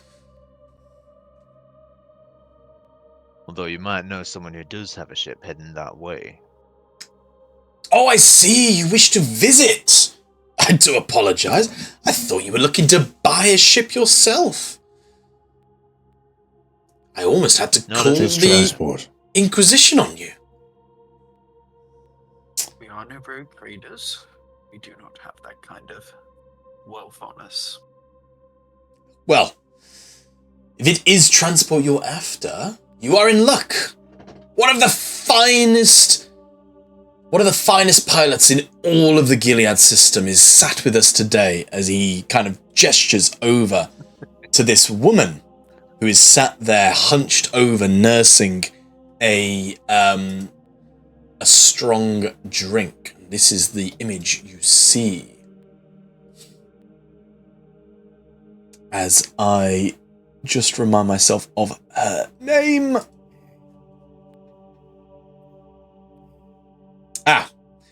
Captain Adesina. Captain Adesina, please join us. These fine people are looking to requisition your work. And she's sat there slumped over the drink, just kind of trying to blot out the noise from Octus. She just sort of looks up, looks towards you and nods. When's your last leaving for Odo?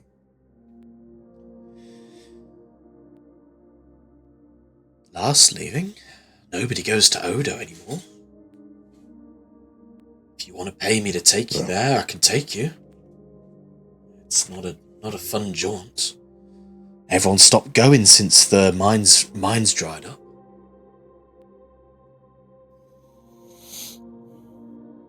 It's a ghost moon. Associated.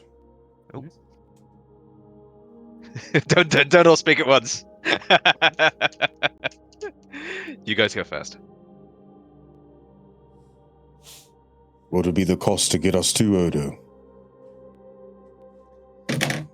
No pirate, I'm not here to take anyone's well-earned wealth from them. I only asked to cover costs. It would be a DN6 influence test. It says derived from fellowship, not intellect, but I don't really know what that means. Ooh. And so I help?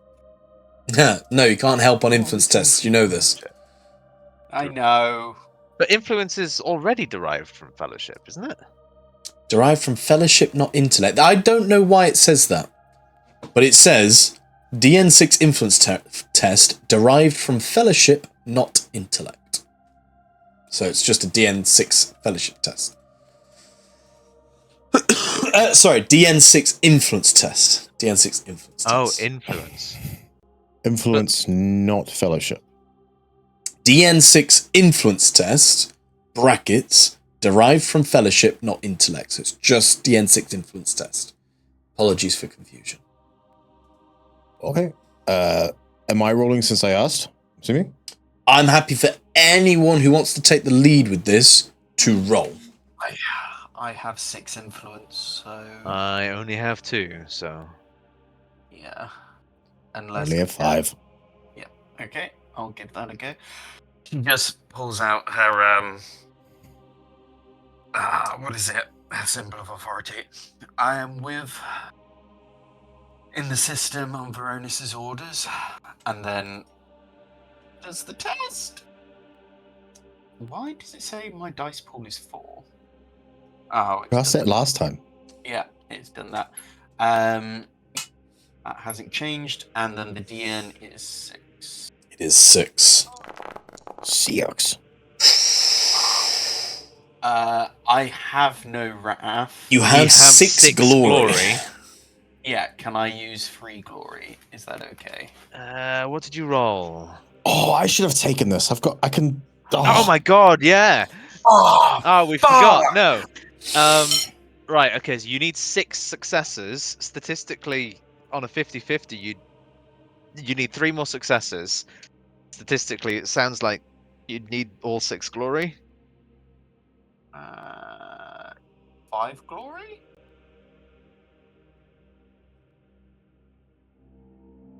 Yeah. Yeah. Oh man, I would have done this. Oh, I should have done this. Ah, That is meditation. Yeah.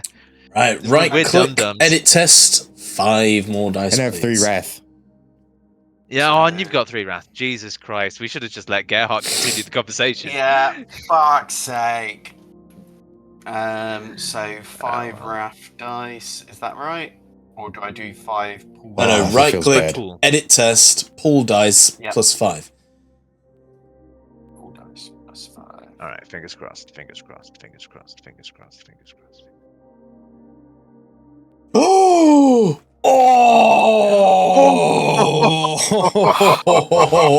Oh! She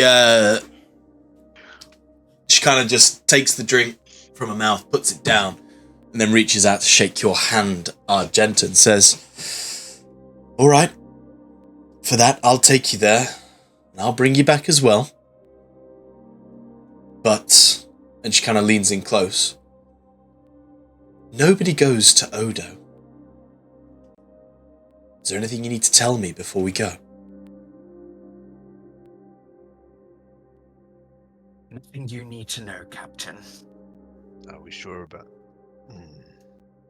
Alright. You're aware that there's danger?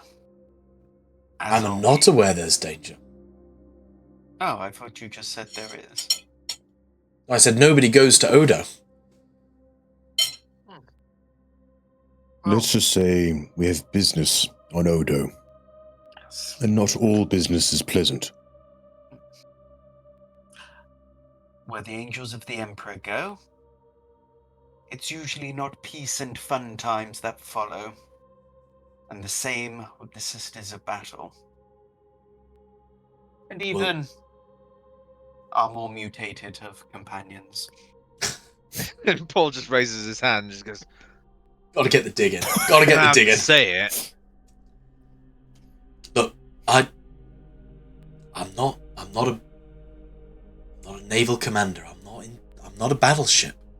I'm a transport ship. If you're taking me into somewhere dangerous, I'm gonna need assurances. You'll have to give her 1 wealth for her to not abandon you when the shooting starts. I have 0 wealth. If so I the spent my shooting 3 starts. to get my power sword. Yeah. I can- Argenta. No, no, Oh, sorry. I was going to say otherwise I can.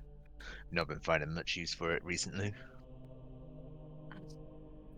Here you go, Captain.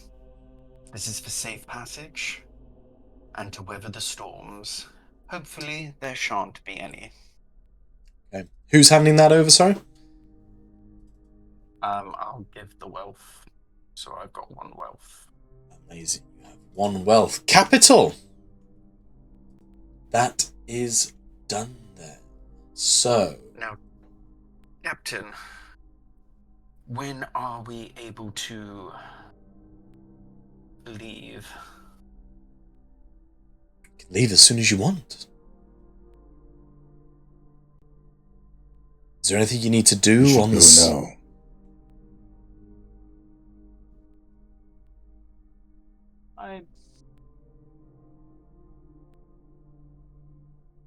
We all in agreement? I can leave now.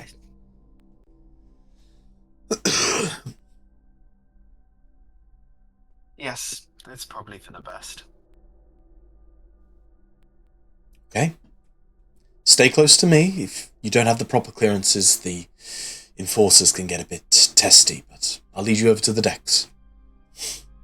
And she starts walking you through the maze of corridors that is Sigma Novum. Yes, James? Oh, I was counting. I can't remember if I don't think I added my wrath for my objective. I don't know if you did that, but I don't think I did. I've not added any wrath to yours, so no, if you need to add that, you need to add that. Walking through the corridors, as you get to various checkpoints, you would have been turned away before, but Adesina shows her papers and gets you through, and eventually you get to a rather beaten-looking transport cruiser.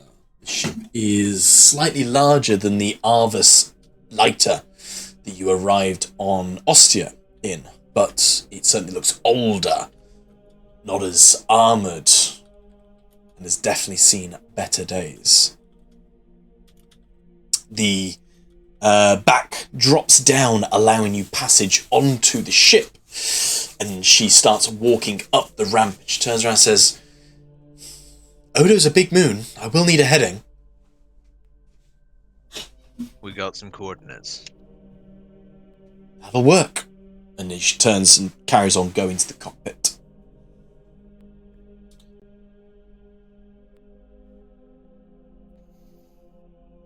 We've got the latitude and longitudes, don't we? You do. I assume you will climb on board. Oh, yeah. Oh, yes. Okay. So, the coordinates to the auction, they end at an old mining habitat.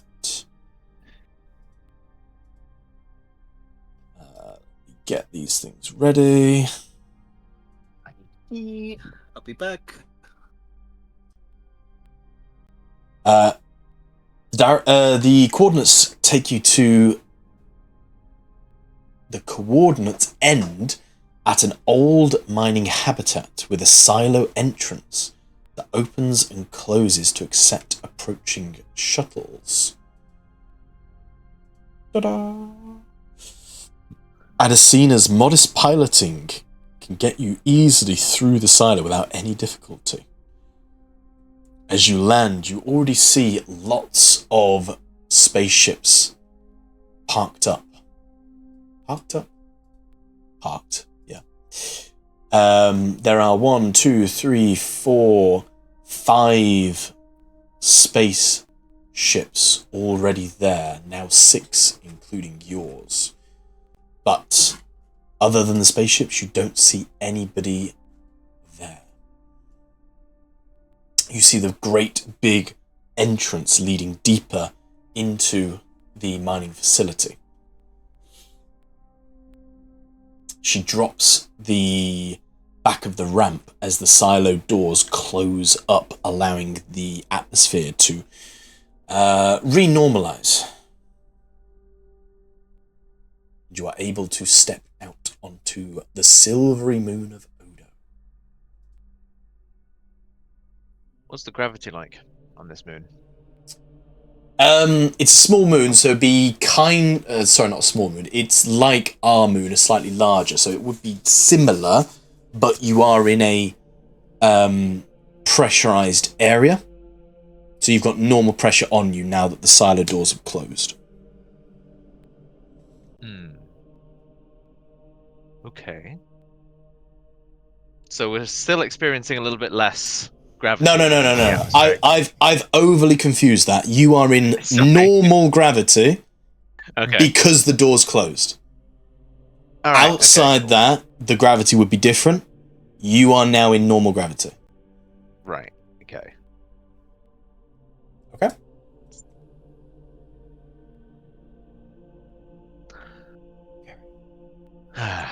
No one comes here then.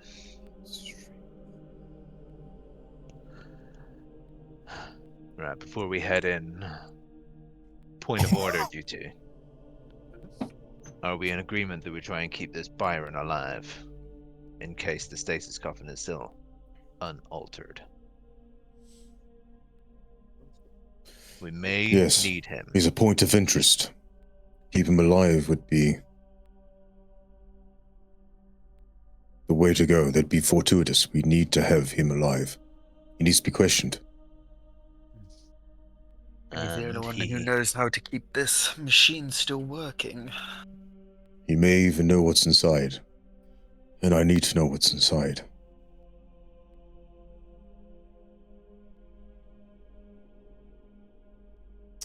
Okay. The entrance to the Odo mining habitats is ugly, utilitarian, and scarred by centuries of erosion.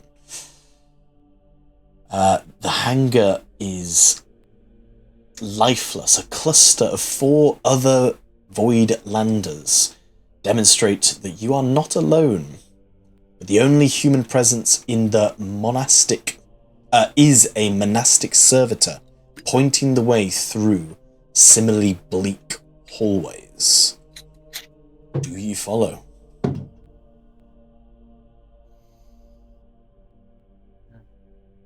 Yeah, I guess so. We do. If that's our only way forward. It's up to you if you want to explore other things. You can go outside, but that's the only other thing leading. You can either go out the way you've came, or you can go down the tunnel. Out the way we came, or down the tunnel. Well, we need to go into the mines. I'm assuming tunnels lead to mines. Unless there's another way in. I don't have any schematics or anything to show that there is. Who knows how big this place is? We could spend some time trying to find another way.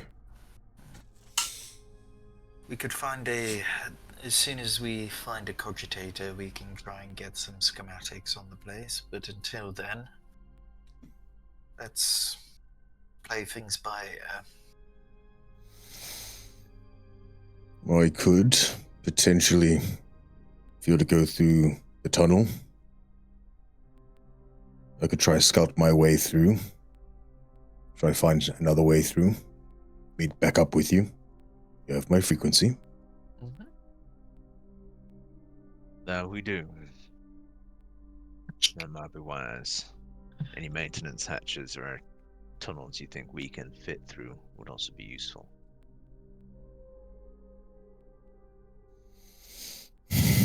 Okay, I'll take a look. If I don't find anything, I'll meet you back in the tunnel. All right. I'm not sure if I've probably done this wrong, so I apologize. I've said tunnel, and the way you guys are describing it, you're making it sound like a small tunnel. That's the tunnel I'm talking about. Big, circular, open entrance tunnel. Does that make sense? Yes, but then you said there's that little tunnel to the left, where I think you said the servitor was. No, same one.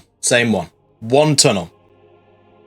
Okay, so you've got one entrance, which is what you've come in, and you've got a car park, and then you've got one tunnel, that big tunnel heading out. What you see on that is what you see. Yeah. So it's opened up, you've come in, it's closed, you're in a car park, You can either go out the way you came, or you can go down that lit tunnel where the servitor is. Quick question: with this car park, there's ships, right? I'm just guessing for the picture. Can we tell from the ships what they might be, if there's any kind of like regalia or anything like that of what faction they might be? That's a good question too. It's a good question. I think there is. Would it be a test, or it wouldn't be a test? It wouldn't be a test. Most of the ships look similar to what you've arrived in. One of them has some Astra Militarum regalia about it. One of them appears to be Astra Militarum, Paul. Do you recognise this regalia at all? Do I recognise the regalia at all? You would all recognise it as Gravedigger regalia. Ah, okay, from Ostia. Gravediggers are the collective regiment of the Gilead system, not just Ostia. Oh, okay, cool, yeah. Okay. What would you be doing at a somewhat illegal auction? Let's keep out an eye out for any people we might recognise.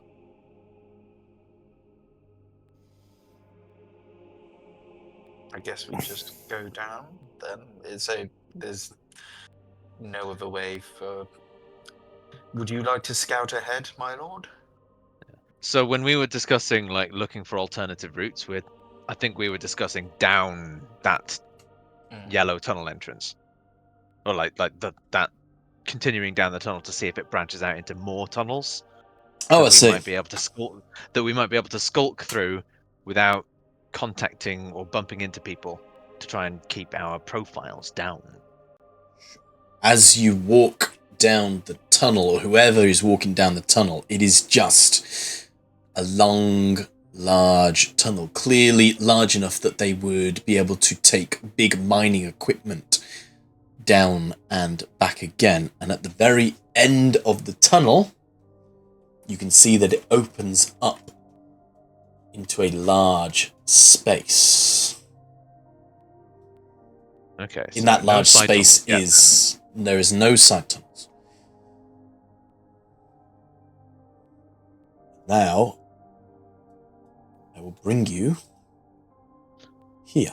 I suppose I should ask if the servitor clocked us in any way or reacted in any way, but it might be too late for that question now. It clocked you, but it was just pointing the way you're going. All right, fair enough.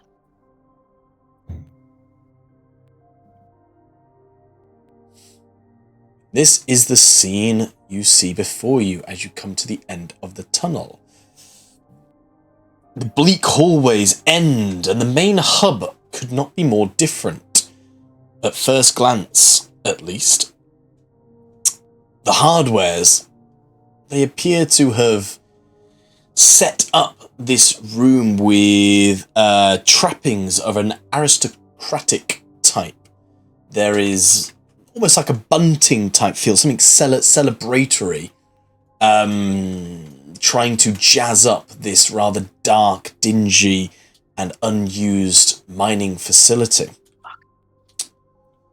The cold stone gives way to red carpeting, dug out from the mining hab storage, but it now shows its age through mould and tearing. A distorted, looping, orchestral music recording. It's pouring from a constantly malfunctioning mechanism. And drifts.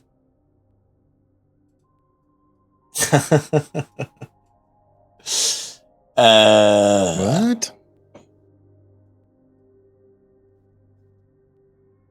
As you enter, you see a whole host of people. Yes, you do see Loxon sat around this table. You see what appears to be cultists at other tables. And at the far end of the room,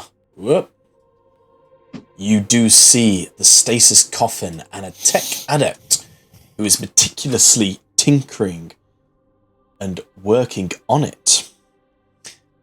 Red-armed men are wandering around the room, giving drinks to people, the guests sat at the auction house.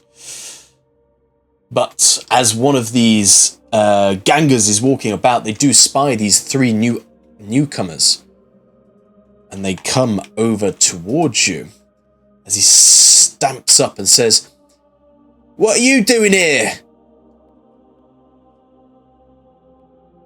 What you think we're doing here? We're here for the auction. I thought everyone had arrived. You got your papers? Yes. And Paul, the papers? You assumed you had the papers. Well, as in the piece of paper that we had from the yeah. He produces the piece of paper with the coordinates and such, and etc. Tech Ganger takes it and looks at it and says, kind of eyes you all suspiciously. There's the papers. Yeah. The staining. But we weren't expecting any space marines or sisters. You're usually a bit higher than thou. They're under my employ, and they're making sure I stay alive. I'm not exactly a Space Marine. Are they one of them rogue Space Marines? If that's what you want to call them. A Chaos Nan, is she? Well, I don't know nothing about any chaos. Well, you'll learn a lot about it today, I tell you that. Well, the paper's in order. Alright, well, just come in. Don't piss off any of the other guests. And do you want a drink? What do you got? Don't know, I've just been told to hand this out by the boss.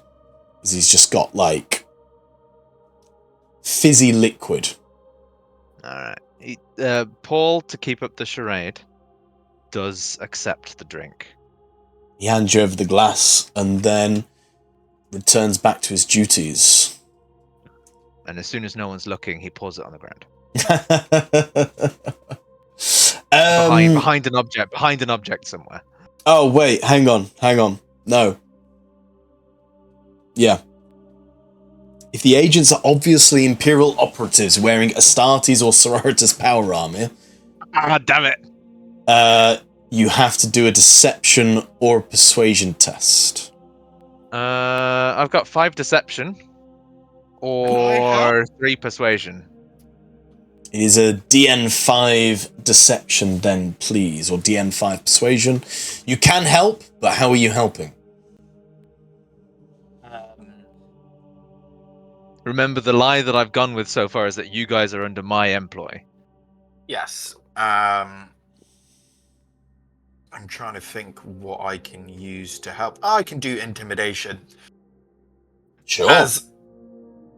So I will... Hired muscle? Sure, yeah. Yeah, intimidation. And I'm going to spend 1 point of faith. And then she's holding her bolter and she just squares up to him and just like, when he says, "Eos Nuns," and she just steps up to him, looking down on him, unsheathing a heavy bolter and just looking at, like, just giving him death stares to his face. You mean your plasma rifle, right? Well, I don't know, he's got 3 things equipped at the minute, which... Not entirely sure how that's going to work, but... Oh, you do have a heavy bolter, you just gave me a normal bolter. Yeah. Understood. Yeah, I gave you a normal bolter. Yeah. Right, roll that deception then, please. DN5 with Argenta's intimidation, which is 1 times 3, so So with a +3. Cool. 8. Alright, come on. Oh, that's some good dice. Alright, let's That's start some building good up dice. that glory, or should we go for better result? Glory. Alright. Oh, so the guy's been squared. All right. Just come in, find a seat then. And he rejoins back with the crew. You are allowed entrance into the auction. Congratulations. She's standing next to the entire way. Paul Paul very subtly and very quietly goes to Argenta. Maybe your lack of subtlety is an asset in this town. She nods. Just goes, I think it's best if I say as little as possible. That might be wise. Gerhardt is going to walk the perimeter. And he's kind of walking around and he is surveying. He'd like to look around at the people, the weaponry, the faces, the conversations. So hang on. New DM, massive screen, loads of information. Too much information for me to give you there. Just do it one by one. Who are you looking at? What are you looking out for? Because I can't, I'd be talking for about 3 hours if I just said everything you can see. So are you wanting to look at these guys? Are you looking at these guys? Who are you looking at? I guess for now, I suppose I will go these guys as I'm walking along, and I'd say this lot right here. I'm going to go Loxon and these guys. And you want to try listen out using the lineman's ear, and also I want to visually assess potential threats, their weaponry, their faces, just reading them, surveying, scouting, recon in this little box. So you move closer towards these guys near the Stasis coffin. Clustered around the half-broken table is a gang dressed in thick, rough Gork's leather. All are openly wearing primitive weapons. But if you'd like to do a DN3 awareness test, you may be able to see other things. Okie doke. Here we go. Oh, Nice. Easy. So, you successfully notice that their clothing has been altered recently. Heavy cloth obscures parts of their anatomy. A particularly you didn't get a shift.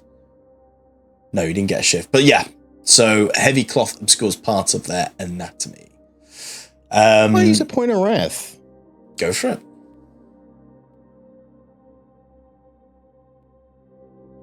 Shift possible.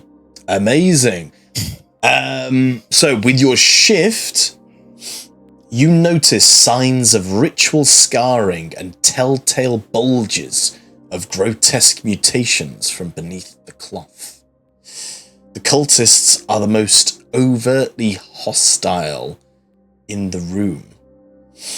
But as you approach, there is one in particular, this one here, who is a loud, outspoken woman called Tetrita, as she is shouting at the other cultists. She is white, bold, and she fixes you with an unblinking gleam. Ah, more people to join the auction. There's no point trying. We will get this one, don't worry.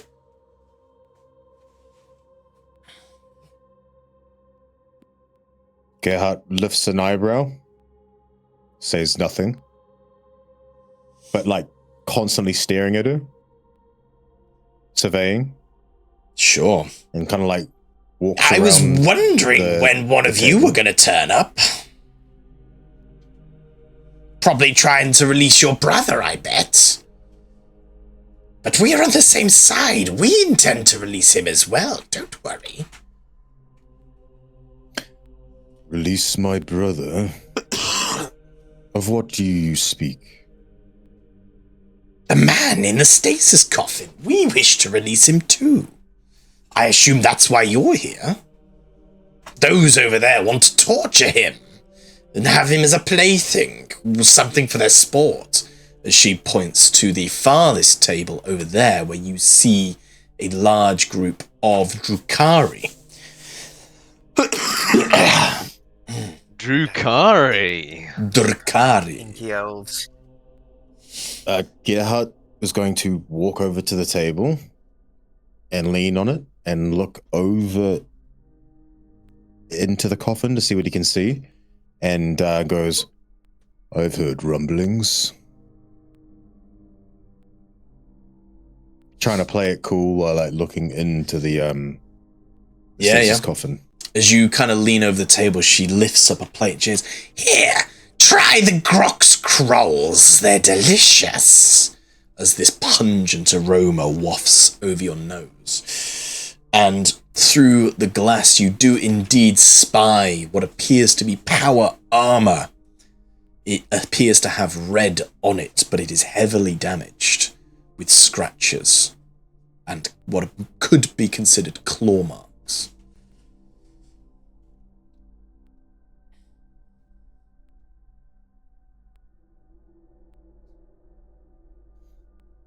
Gerhard starts looking around the room.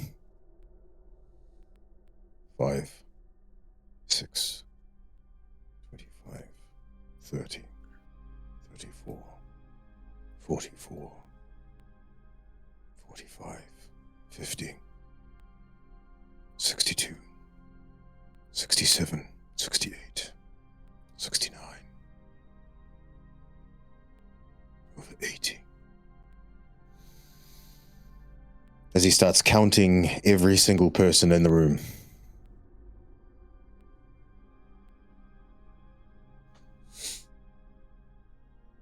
Well, as you can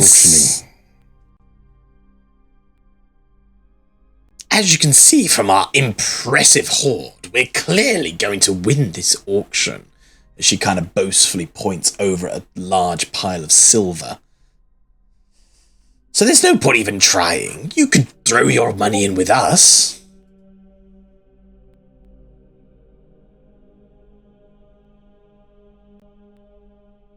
I'll think on it.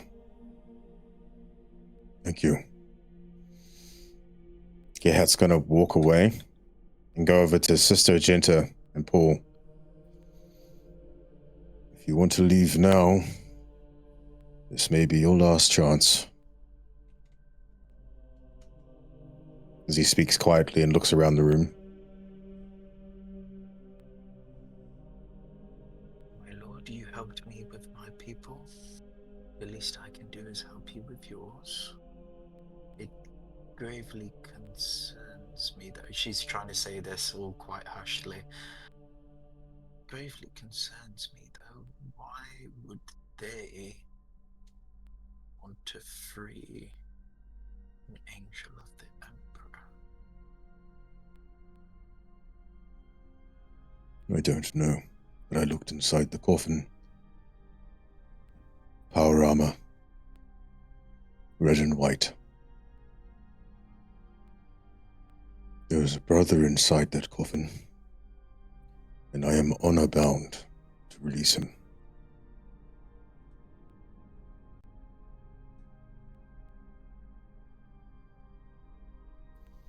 Is Roxanne doing hair? As she looks to the left.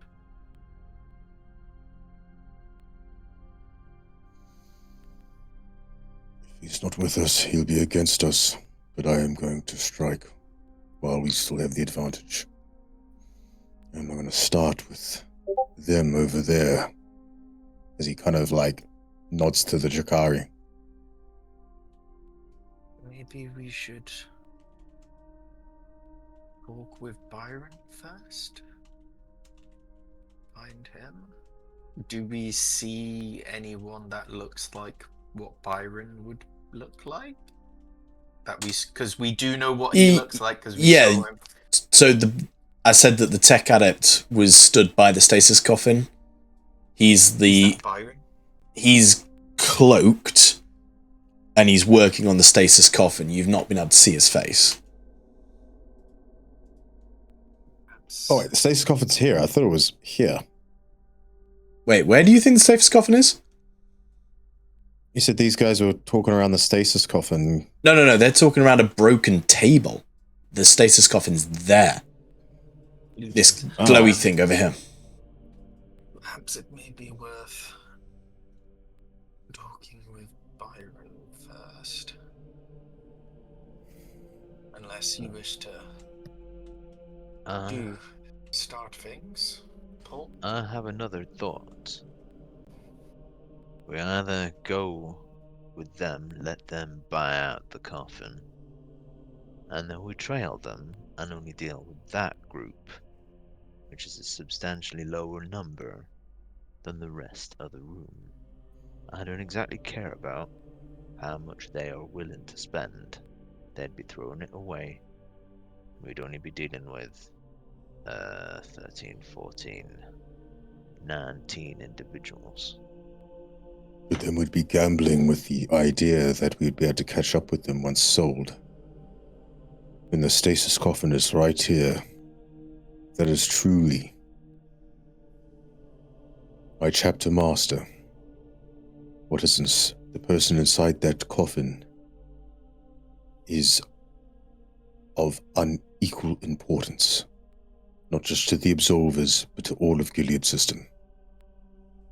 I'd be gambling with his life. If you wish to seek Byron, you may do so, but I'm going to stay close to this coffin. I'm going to listen out for what I can in this room. But if there's a move going to be made on it, I may act. I must try. Well, how about this? Let's keep our eyes open for any opportunities to cause and distract and use the environment to our advantage.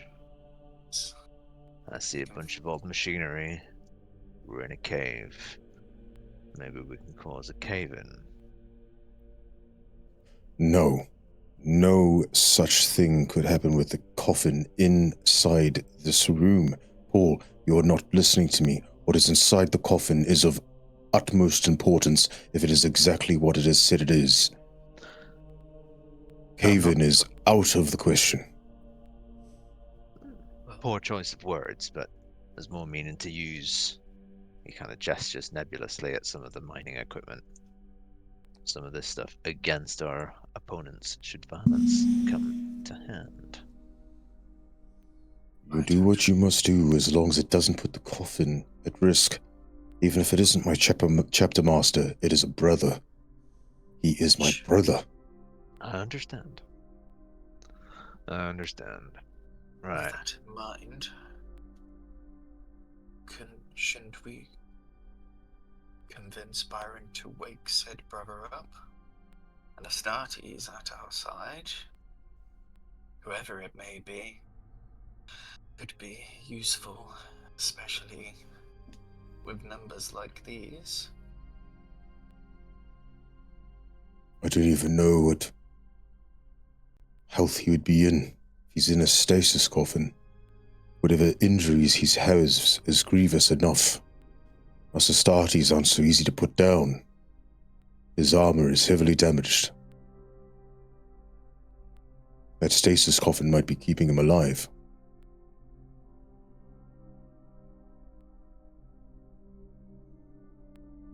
Why don't we talk to Byron and find out? If it is, we deal with Talk to Byron. Talk to Byron. I'm going to walk the room. I want to see what I can hear.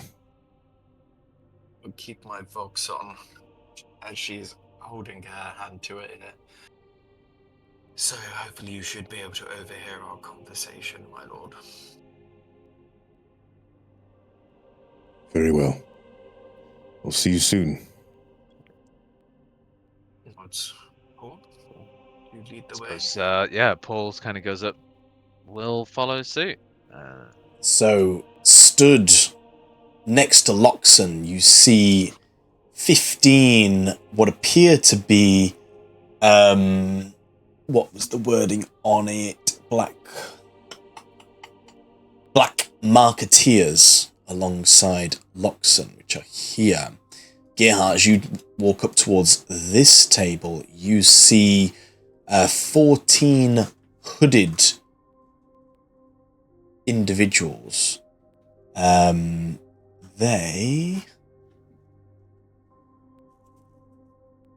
are, as you walk past, they glare daggers at you.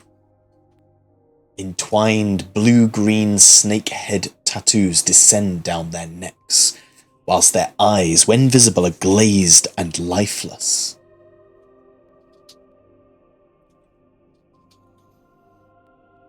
I stare daggers back as I'm walking past.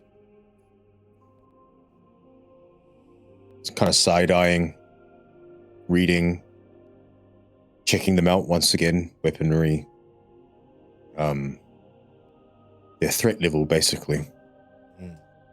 Using my training. You can barely tell anything out with these heavy cloaks over the top of them. But you do get an unnerving feeling from this group. They don't appear to be moving like the other group. They are too rigid.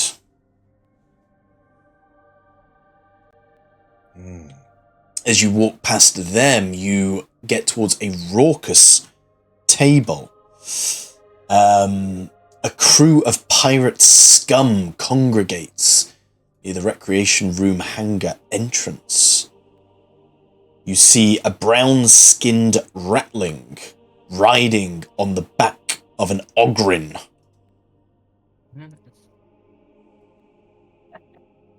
Oh, sorry, this was what you saw before, but I don't know why it shows all those weapons. But those were the ones you saw before. But yes, you see the rattlings riding on the back of the ogrin. The abhumans quarrel quietly, but when you approach Gerhard, they start talking to you. Unless you've stomped straight past them. No, I'm kind of like slowly sauntering the room, looking around, looking at the roof, looking at the floor, looking at everywhere, looking at everyone. You're a bit late for this auction. Are you the reason it hasn't started yet? Is that these guys here? Yeah, these guys. It's the little rattling who's talking to you. You know what they say, better late than never. What are you hoping to get out of it? Are you trying to go for the weapons, or are you after the stasis coffin? I'm after it all. Here, Lynn, offer him a drink while you're there, as he kind of like bangs the ogrin on the head. He's sat on him. Give him a drink. Long time he took to get here. And this ogrin goes, all right, sorry, Roko.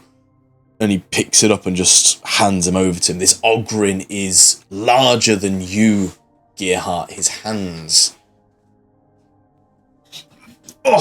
probably about 1.5 times the size of yours, as he passes over this drink. Here you are. Roko says you wants a drink.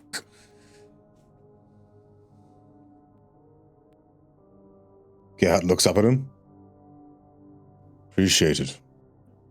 What would a bunch like you want with something like an absolver? Is it the armor? The weapons?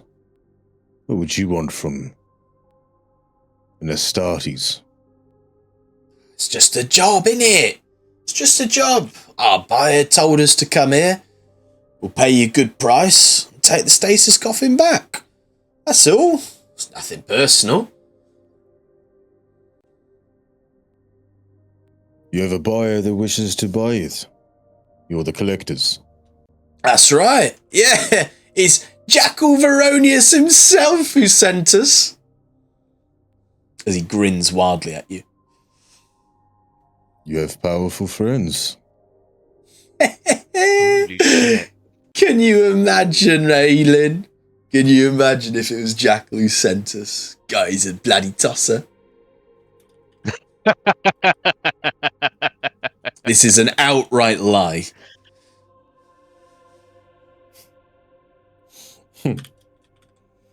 So not so powerful. So who would send you here for an Astartes from the Absolvers? Who would want such a thing? You think my life's worth that kind of questioning? I like my life. I'm getting paid a lot of money for this, and I intend to use that money to fulfill all of my destinies. And maybe even a few of yours, Roko, as well. Lynn. So you fear death? Everyone's got to die, sir, but I'd rather it be someone else, not me. Good. You should keep that in mind. Do a, say, DN5 cunning test, please. Okay. I have one dice. Oh shit. No. Why is it always cunning? I'm not trying to be cunning. Trying to be intimidating? Yeah, I thought that was more intimidating than anything. Yeah, it came Is it really across cunning? intimidating to me. This has got nothing to do about intimidation. I'm just asking you to roll a dice. Alright. DN what? 5. Trying to figure something out. Cool. So you size them up. It's hard to tell what kind of wealth they've brought with them. But these guys seem like not necessarily amateurs, but they're just here for the job.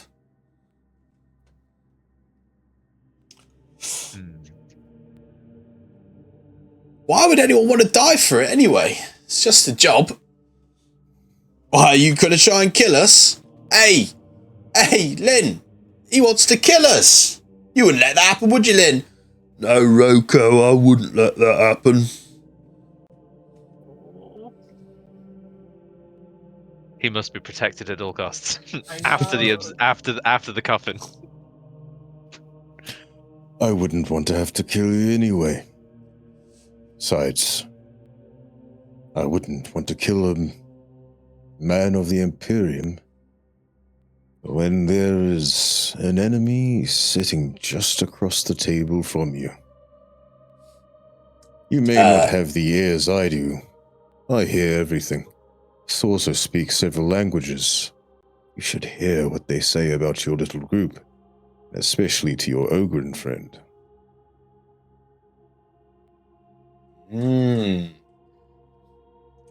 What is it they said? Ugly as an orc, twice as stupid. Yeah. Oh. Oh.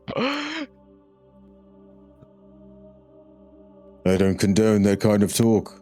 I believe Ogren have their place in the Imperium, as we all do. But those Drakari, they don't play by the same rules now, do they? You see this rattling. He kind of like squints as he stares off at the Drakari, and he spits on the ground. Look, mister, Imperium doesn't like us. We're abhuman, aren't we? Rattlings and Ogrins. But fucking xenos. Shit I've heard them say. Disgusting. Wouldn't shit on them to put them fire out. I'd have to agree with you.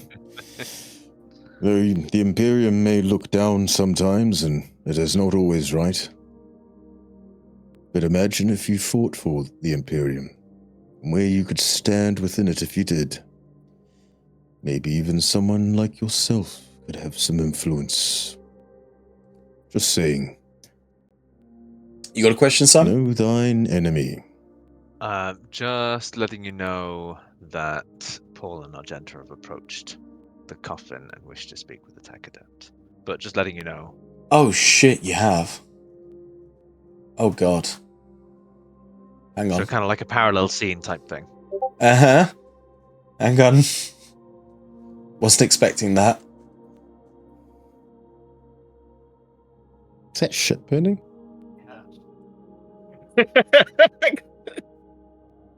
Did he poop on the fire? It's piss on the fire.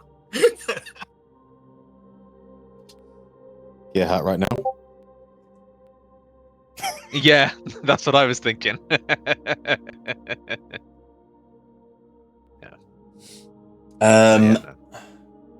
Gerhardt finishes his thing first. I didn't want to interrupt, but I just wanted to point that out before I started seeing things move around the map, so I just wanted to let you know that that's something we wanted to do in parallel. No. Gerhardt, give me a DN4 influence test, please, to finish off your scene with Rocco and Lynn. Okay. DM4, you say? DN4, please. Yeah, DN4. Oh, nice. Oh, nice. Beautiful. Whoa! Really good. Beautiful. You get a for better. Huh? Yeah. You get a feeling from Rocco that he has listened to what you said. He's listened to your argument, and he's certainly looking at the Jakari with a lot more hatred than he once did, and seems to be a lot more friendly with you. With that shift, I would like to lastly lean in very close to his ear and go, I am an absolver. I am an Astartes.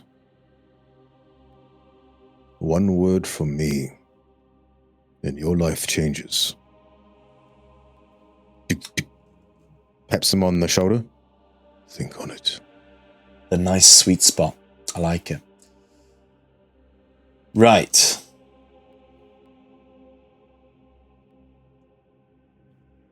Okay. So I will ask Paul and Argenta a simple question. Yeah. How did you approach the stasis coffin? Just walked up the stairs with the intent to interact with the Mechanicus, not necessarily the coffin itself. So as soon as the boots of your feet ring on the metallic stairs, the nearest ganger to you turns around and says, "Hey, what are you doing up there? Auction's down on the floor." Paul would calmly raise his hands in a gesture saying, "Hey, I'm not here to cause a fuss." And he would just say, "I'm just checking out the merchandise before I make any bids. I don't know how intact our prize is over here. Do you mind me asking some questions?" You could do it further down. Get off the platform. I'm not telling you again. All right. Just asking questions. And then he does indeed take a couple of steps down, but we'll want to chat with the... soon as you come off the platform, he kind of carries on going around the guests. And obviously that kind of spurs a response from the tech adept, who is kind of nervously taken by the noise of you coming towards him and then the shouting before he returns back to his tinkering with the stasis coffin, screwing in things tighter, putting in his mechadendrites, trying to overwrite codings, that kind of thing. So you are close enough that you would be able to speak to him.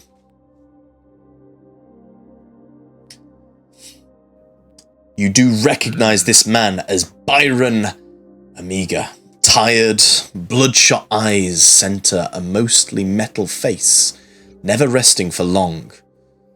He is intensely agitated, fussing around the stasis coffin, making small adjustments with his combi tool.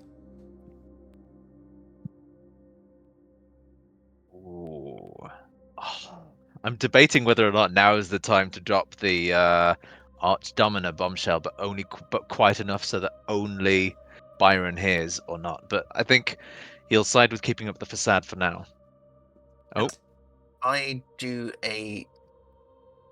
just want to see if body language wise, does this Byron guy look like he's here of his own volition or not? Love that word, volition. Yeah. So I've given you that he looks tired with bloodshot eyes. So based on that, you could assume that he's probably not having the best time. Okay. He's an insomniac. Probably that's true. That's true. He is Mechanicus, bro. He probably hasn't slept for a long time. If you want to roll an insight check, I might be able to give you a bit more. How insightful is Argenta? How insightful is Argenta? DN3. What's the DN? Ooh, God. Okay. Nice! You pass on the money. You can tell that he has not slept for at least 2 or 3 days now. His fingers look warm. His appearance looks shabby. He doesn't appear to be beaten or bruised, but he's working diligently, slowly, and carefully.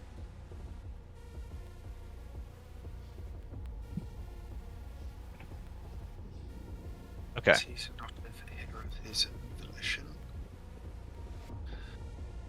Good to know. All right, so Paul then. If you want to, go on. I was going to say Paul will very visibly step away from the steps, but it's kind of like keeps himself close enough so that he may have a conversation with Byron, but positions himself so that, for the most part, his back is, as much as he can make it, facing the rest of the room. Okay. And he's now going to say out loud, hopefully loud enough for Byron to hear, Mechanicus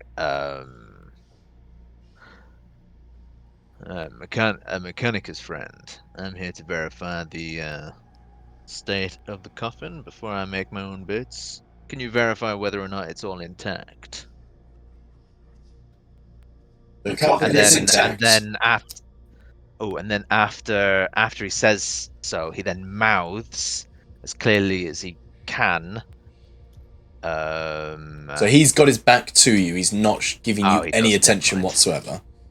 Damn it, never mind. But as you ask him that, he frantically moving back and forth, eyes really never leaving the coffin. And he just says, the coffin is intact.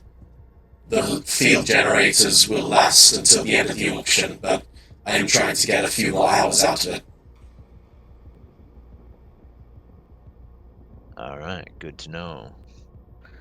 What were to happen if the field generators were to go out, by any chance? Agitating. Plausible. The contents of the stasis coffin would be released should the power of the stasis field fail. Mm-hmm. Let him be free. Alright. And I suppose if I were to try and take this off of our fine host's hands, legitimately of course, how much power would this require to keep going on a ship? It'll need hooking directly to the plasma generators to get this back to full functionality.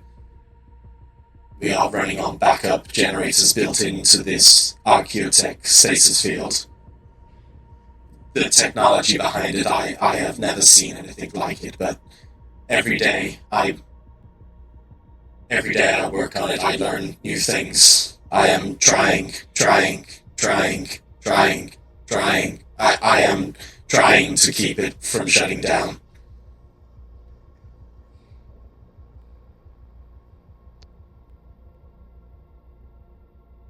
Vakuul promised me not to let this field shut down. I will not abandon my duty.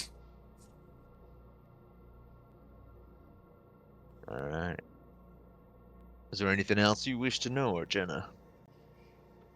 What of the contents?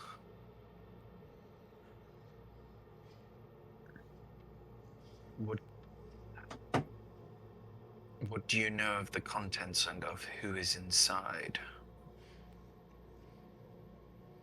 Irrelevant question. My process is to keep the stasis field working. Mine is not to know the contents of this coffin.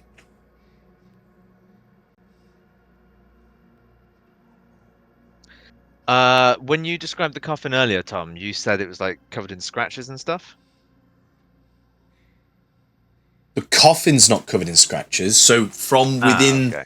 the window, the coffin itself, it has depictions of hang on, I have a thing.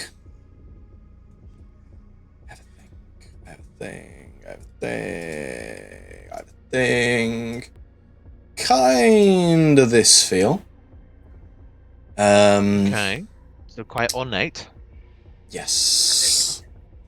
Very much ornate. And Nothing heresy.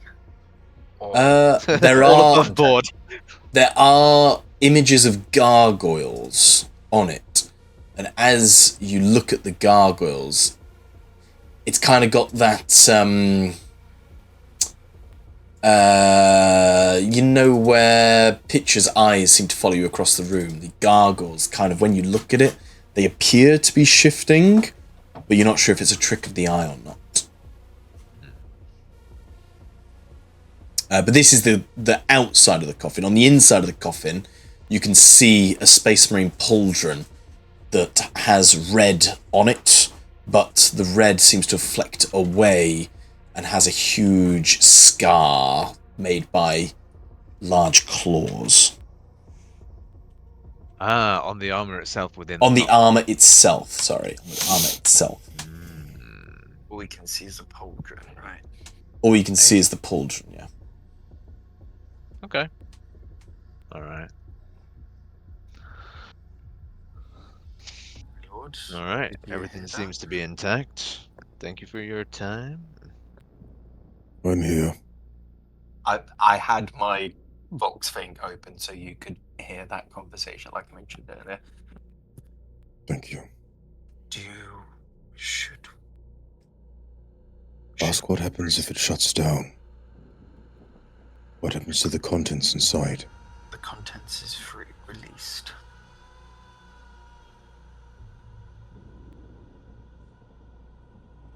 We need to shut that thing down. Release what is inside. Give us if it is the chapter master, or even a brother, he'll be even far more greater warrior than I am. Or it appears we may need some backup in terms of generating power.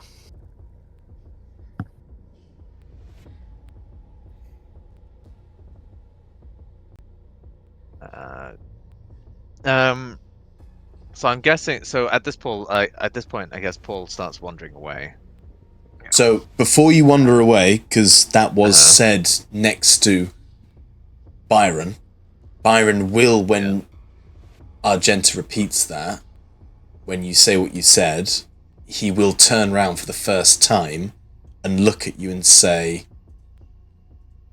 "No, you cannot open it.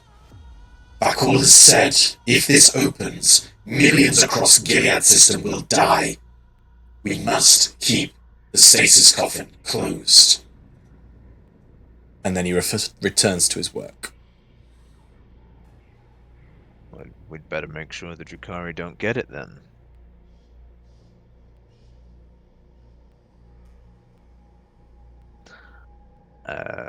Paul would lean over to Argenta and just say, I hope you got that, Gerhardt. Loud and clear. So then we'll jump. Vakuul is a...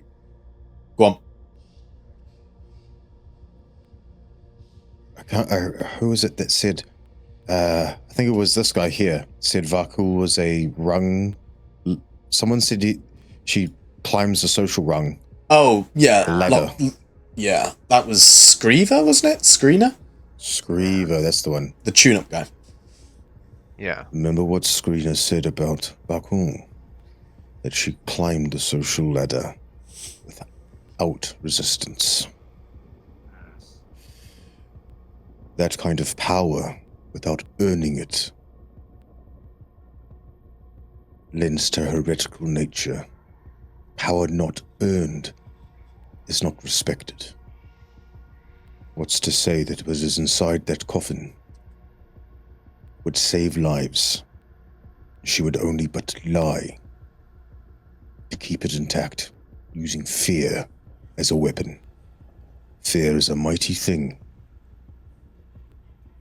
Fear is based on the Imperium to get people to do what they would not do otherwise.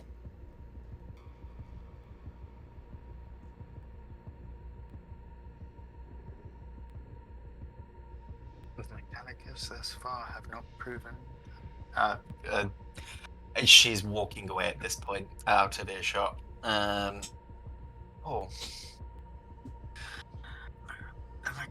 She's trying to say quietly. The Mechanicus have not proven themselves trustworthy. We were misinformed on Ostia by one power-hungry individual, and this Archdominus has misinformed us about this contents as well. Millions, right, FYI, before I say this, millions in the Imperium isn't really, like, that's just quite a few people on a planet. Like, did you mean millions, or like, is this just like, it's like a fuck up on one planet, or are you talking like billions where it's multiple planets? I said what I said. Okay, then yeah, she's gonna take that, then fine. Millions? That's at least, it just sounds like one planet threat. Whatever he may be calculating, may be a disturbance, who knows? I don't know.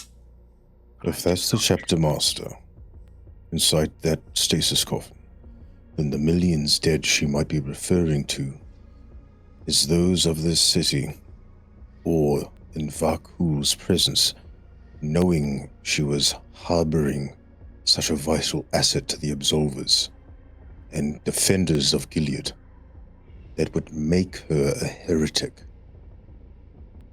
The very death she speaks of could be her own.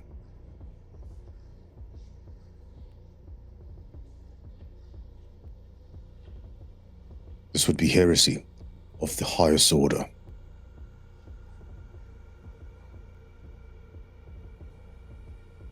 Should we wait till the auction starts? Perhaps maybe sow some dissent amongst these people? Or should we act? I'm unsure what Gerhardt is saying, Argenta, but if what the Mechanicus says is true, we need, if we want to open the coffin, we need only delay a few hours. Can Paul shut it down? Or do you have the capabilities to shut things down?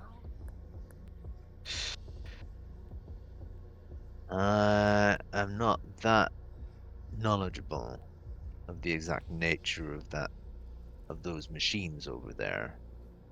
Though I'm sure I can throw a metaphorical spanner within the various mechanisms. But it would only last a minute. Perhaps that would be enough. Did you get that, my lord? Loud and clear.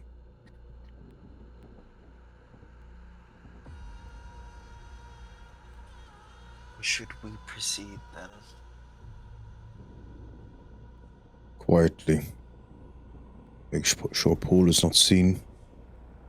This needs to look like an accident. My brother. She whispers in his ear. We need to make this look like an accident. Get you. I'm gonna create a distraction. What is your range of this? Good question. So, as this proceeds forward, 25 meters, that's right. As this proceeds forward, and we've spent enough time now in the room itself, one of the tech gangers, clearly marked by his red arm, he steps up the steps and raises his voice to the room. Welcome, welcome everybody! This is the fine auction. I hope everyone's enjoyed our hospitality. You found everything all right, yeah? And from the back, you're getting jeers from various tables saying, get on with it. Shut up. We're here for the masters. All right. Well, we'll get on with it. Don't worry. Well, we've got a few other things on the docket before we get on to the prized possession. This beautiful, mysterious Stasis Coffin. The first thing we've got, all the way out of the Gilead system into the Cicatrix Maledictum, I have here a warmth-tainted icon. Yes, I know all you lot would love that over there, and he points towards the cultists. How could you say no to this? Look at it. Hey? My fingers are even tingling just touching it. And you hear the bald-headed woman that Gerhardt was speaking to at the start. She goes, yes, well, I'll just give you the wand wealth for it. I've seen better things in my shits, but I'd rather it be with us than a stupid idiot like you. Yeah, all right. Well, anyone gonna raise on that one wealth? One wealth. Come on, it's worth at least 3. Now that is heresy. Paul will lean over to Argenta and say, that is 100% heresy. You are 100% right. Going once, going twice. Fine. Right, well, here you go. Make sure you give us that wealth before you leave, as he hands over the warp-tainted icon. Next up on the docket is this. Now, ladies and gentlemen, I have never seen such a thing. This is glorious. This is an Archaeotech Force mantle. Oh. They don't make them like they used to, ladies and gentlemen. I tell you that. Archaeotech, you know what that means? That has meant it was made even before all this shite happened. Back on Holy Terror. Yeah, I know you all want this. Go on, who's going to start the bidding? Death silence across the room. Now, come on. Look at it. You can't get it like this anymore. Archaeotech? I'm not giving it away for nothing. Who's having it? Come on.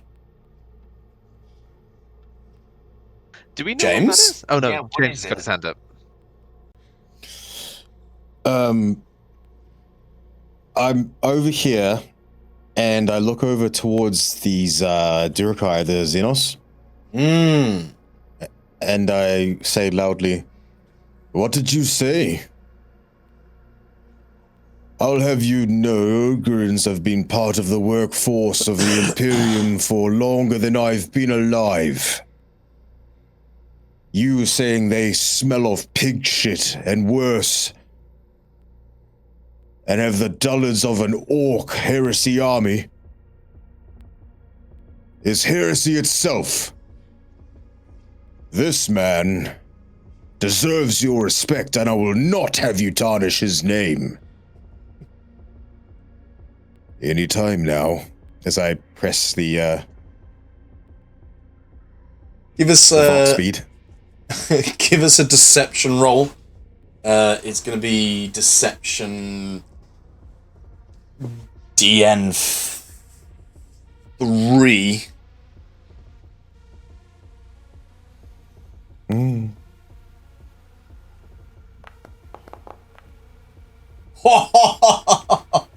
It's the best I'd like result to you use could have a possibly piece- rolled. I'd like to use a point of glory. Ooh. I get an extra icon. Yeah. Boosh. Nice. Lovely. So from back on this table, you hear Lynn go, "Hey, Roko, what's he said about me? He said I smell like shit. I don't smell like shit, I smell like oil." "Yeah, I know, Lynn, he's been a cunt. Don't worry about him. Jakari will fuck off and die back to their dark ages soon. Hear that, pointy-eared wanker?" You've not interacted with these, so let me just get this. Closest to the desert entrance, Gerhardt, you see a band of swaggering Eldari corsairs wearing the checkered jade mesh of green steel warriors. Wait, They- Eldari or Drukari? You see Eldari and you see a Drukari. Ah, okay. They are clearly what's the right word? They don't give a shit about the humans, essentially. They're kind of stuffing their noses up. The gangers are walking around handing out drinks and they just keep batting them away. Don't want to give them any time and just keep jeering and leering at the monkey. Gerhardt, you see as well this fine-looking gentleman here.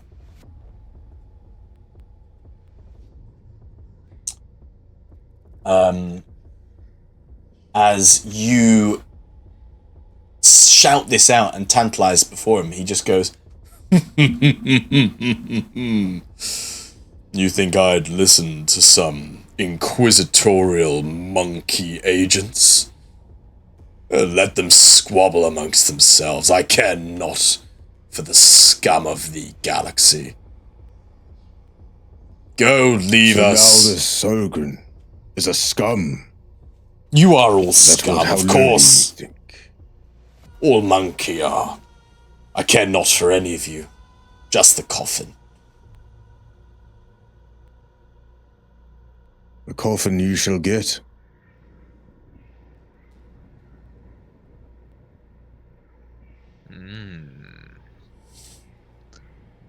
Right, well, look, come on, who's going to have it then? And from... What does this force mantle look Using my distraction, by the way. No, I know, Vault speed. I know.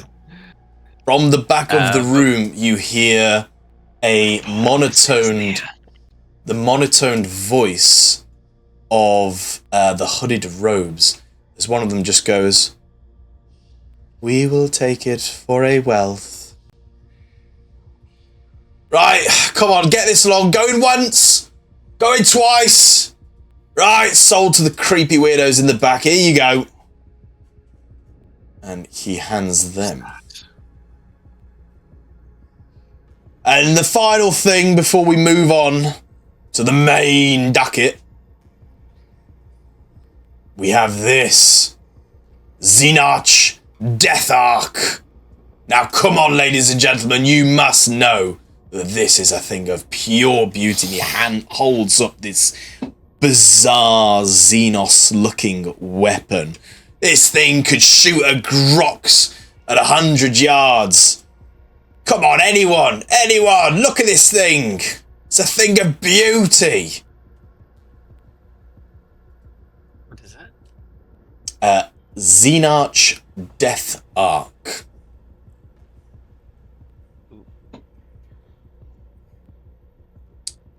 From the back of the room, Gearhart, where you're stood, the Drukhari stands up and says, I will not have any of you lower life forms mess with our weaponry. That is mine.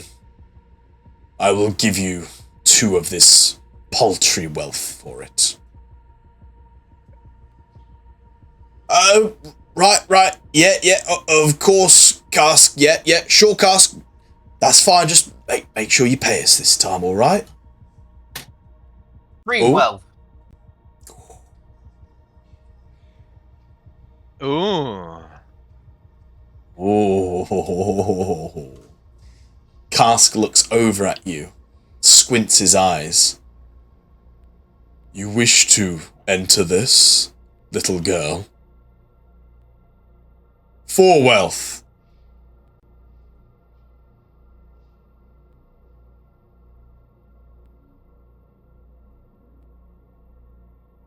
Ogrin, couldn't you shoot something like that? It seems like it'd be quite handy in your hands.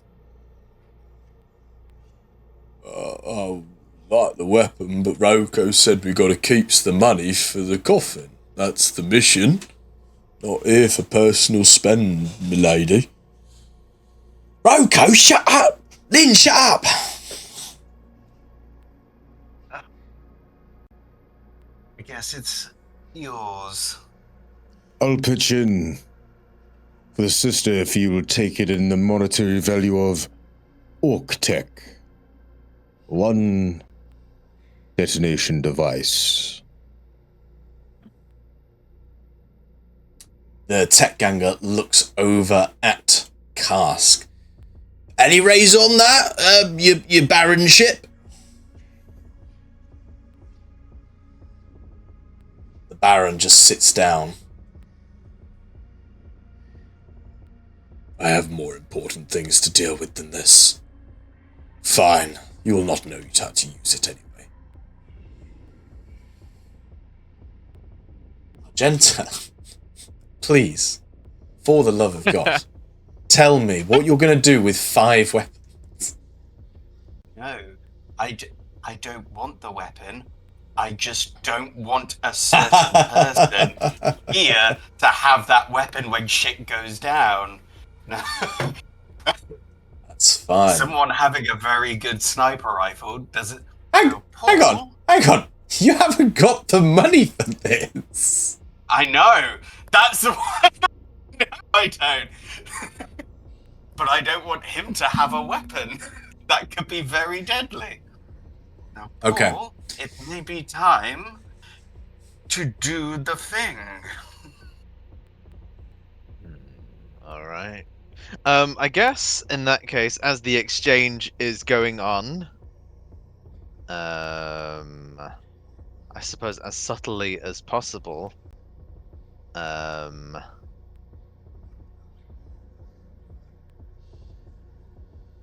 Paul's gonna get up from his seat because, yeah, okay. Paul's gonna get up from his seat and says, "I believe I dropped my drink over there. I'll be right back."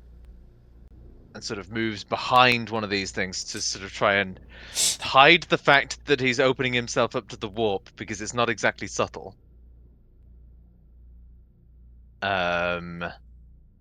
Ah, that's good. Because someone saw you. And maybe do subvert machine on anything that would be subvertible over around the coffin. Oh, that's just a DN4, isn't it? Flat test. It's DN4, yeah. DN3. Oh no, to repair it is DN3. DN4 then, please. This is where Perils of the Warp happens, but we'll see. Oh. Easy. Alright, okay, so I've got 2 shifts possible. So I'm Do. gonna do 1 for glory, 1 for potency. If I click on it, there we go. And I will do a tech test DN. Just make it ever so slightly harder if anyone tries to sort of react to it. But I'm hoping for a small power surge, a blip in something stops in some way. Either incite some panic, or I guess we'll see. The ball is now officially in your court. I have cast the thing. Oh god. Okay. They're Right. not following the book. They're not following the book. They're not following the book. Okay, a few things now happen. So bear with me while I lay this out. Okay. Paul, your warp powers go off beautifully. Your trained mind exercising your will upon the machine spirit within this ancient stasis coffin. You feel the flow of motive force within it, and you can sense the areas required to disrupt that motion and that flow. Argenta, seeing as Paul is likely concentrating on his ability, Argenta, you see the tech adept starting to panic. Byron's movements become more frantic.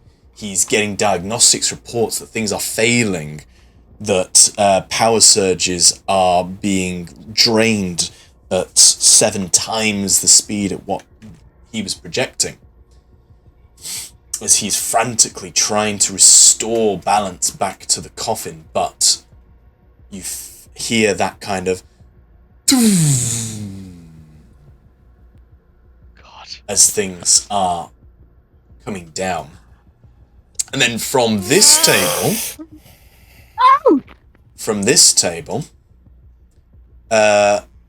you get, hang on, hold please.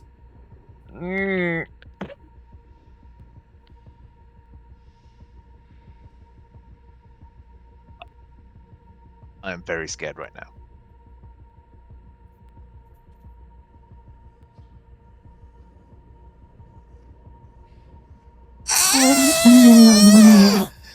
I can feel it. The presence.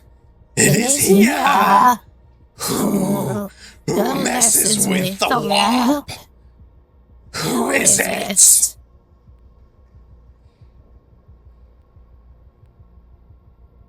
Wait, who and where are we hearing that? Well, I bet you it's from these fucking weird Baldos. Yeah. Paul can't see, but Argenta and Gearhart would be able to see that, yes, this table, it is one of the hooded figures, is clutching at their head, feeling the presence of the warp being pulled and reality being twisted. And with that, it's only momentary. The light in the stasis coffin goes out.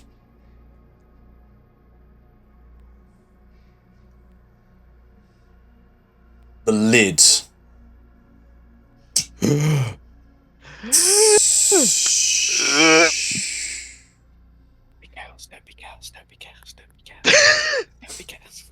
all the cold, frigid air starts to dissipate out into the warm environment. People are scrambling around. People are shouting, "What's that? Who's done that? That's not even part of the auction. Advocate's meant to be money now. It's you lot, fucking monkeys." As out steps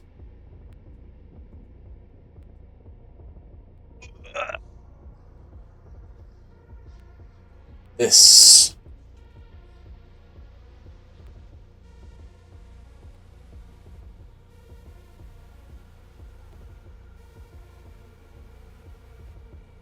and that is where we'll end tonight's session. What the fuck? Ooh! That's a bingo! That's a bingo! I was not expecting that. Fucking steal that fucking archaeotech armor off fucking people we kill, god damn You it. told me my chapter master is in there. You did not expect this. Is that No, what you're literally trying to tell us? I was going to say, the soon as you told us, you should have expected. I hinted at rumors. I am merely playing many parts. I was not expecting Simon to do that. I mean, I didn't know he had that ability until... I mean, not until this session anyway. Yeah. Ooh. Oh, wow. Ooh. Meanwhile, because it's a blip, it's not a power that's sustained, right? So he momentarily opens the warp and closes it. He comes back around the corner with an empty drink, sipping from something that was an empty container, going, "So what did I miss?" Pretending he didn't do anything.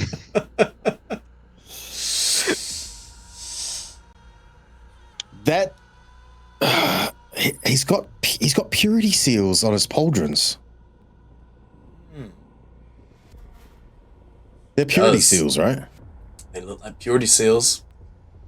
They could be oaths of moment. Oaths of moment look similar to that. Oh man. Oh man. Oh man. Things about to go down. Here's a spanner. A Starties-sized spanner. Well done, though. Well done. That was very good. I was not sure where you were going to take it with that. I did not have the fucking wealth. I was just like, it was as soon as you said, like, here's a gun for the Jukari, and I was like, oh, for God's sake, I just can't be dealing, like, I don't want a guy to have, like, a super mega weapon to just fuck us up. This is true. I was also expecting with Gerhardt's distraction that someone would take the bait and some kind of conflict would happen. That's what I was waiting for before doing it. I thought, oh, fuck, okay, well, guess I gotta go now then. Somehow. The conflict is there, but, I mean, Jukari are terrifying creatures. And these guys, Lin and Roko, they're here to do a job. They don't want to die just on a job. But yeah, it has been jotted down how they feel about the altercation that's happened over at number 4. They will remember this. And they will remember this. Oh, man. And the influence check saying, and the shifting saying, you know, one word for me could change your life. These are things that are noted as we enter a interesting stage in Dark Bidding. Situation, yeah. Oh man. Oh man. Chapter master, and I like our odds for the chapter master. Yeah, but Damn it, Paul, you should have got that fucking armor. One wealth. Yeah, to be honest, I didn't really know what that armor was, but It's Chew. well, we can. This is just a running joke now. That's Juden. That's Jurden. Right. Okay. Still stream. Bye bye stream. Yeah. Goodbye stream. Bye yeah. Stream.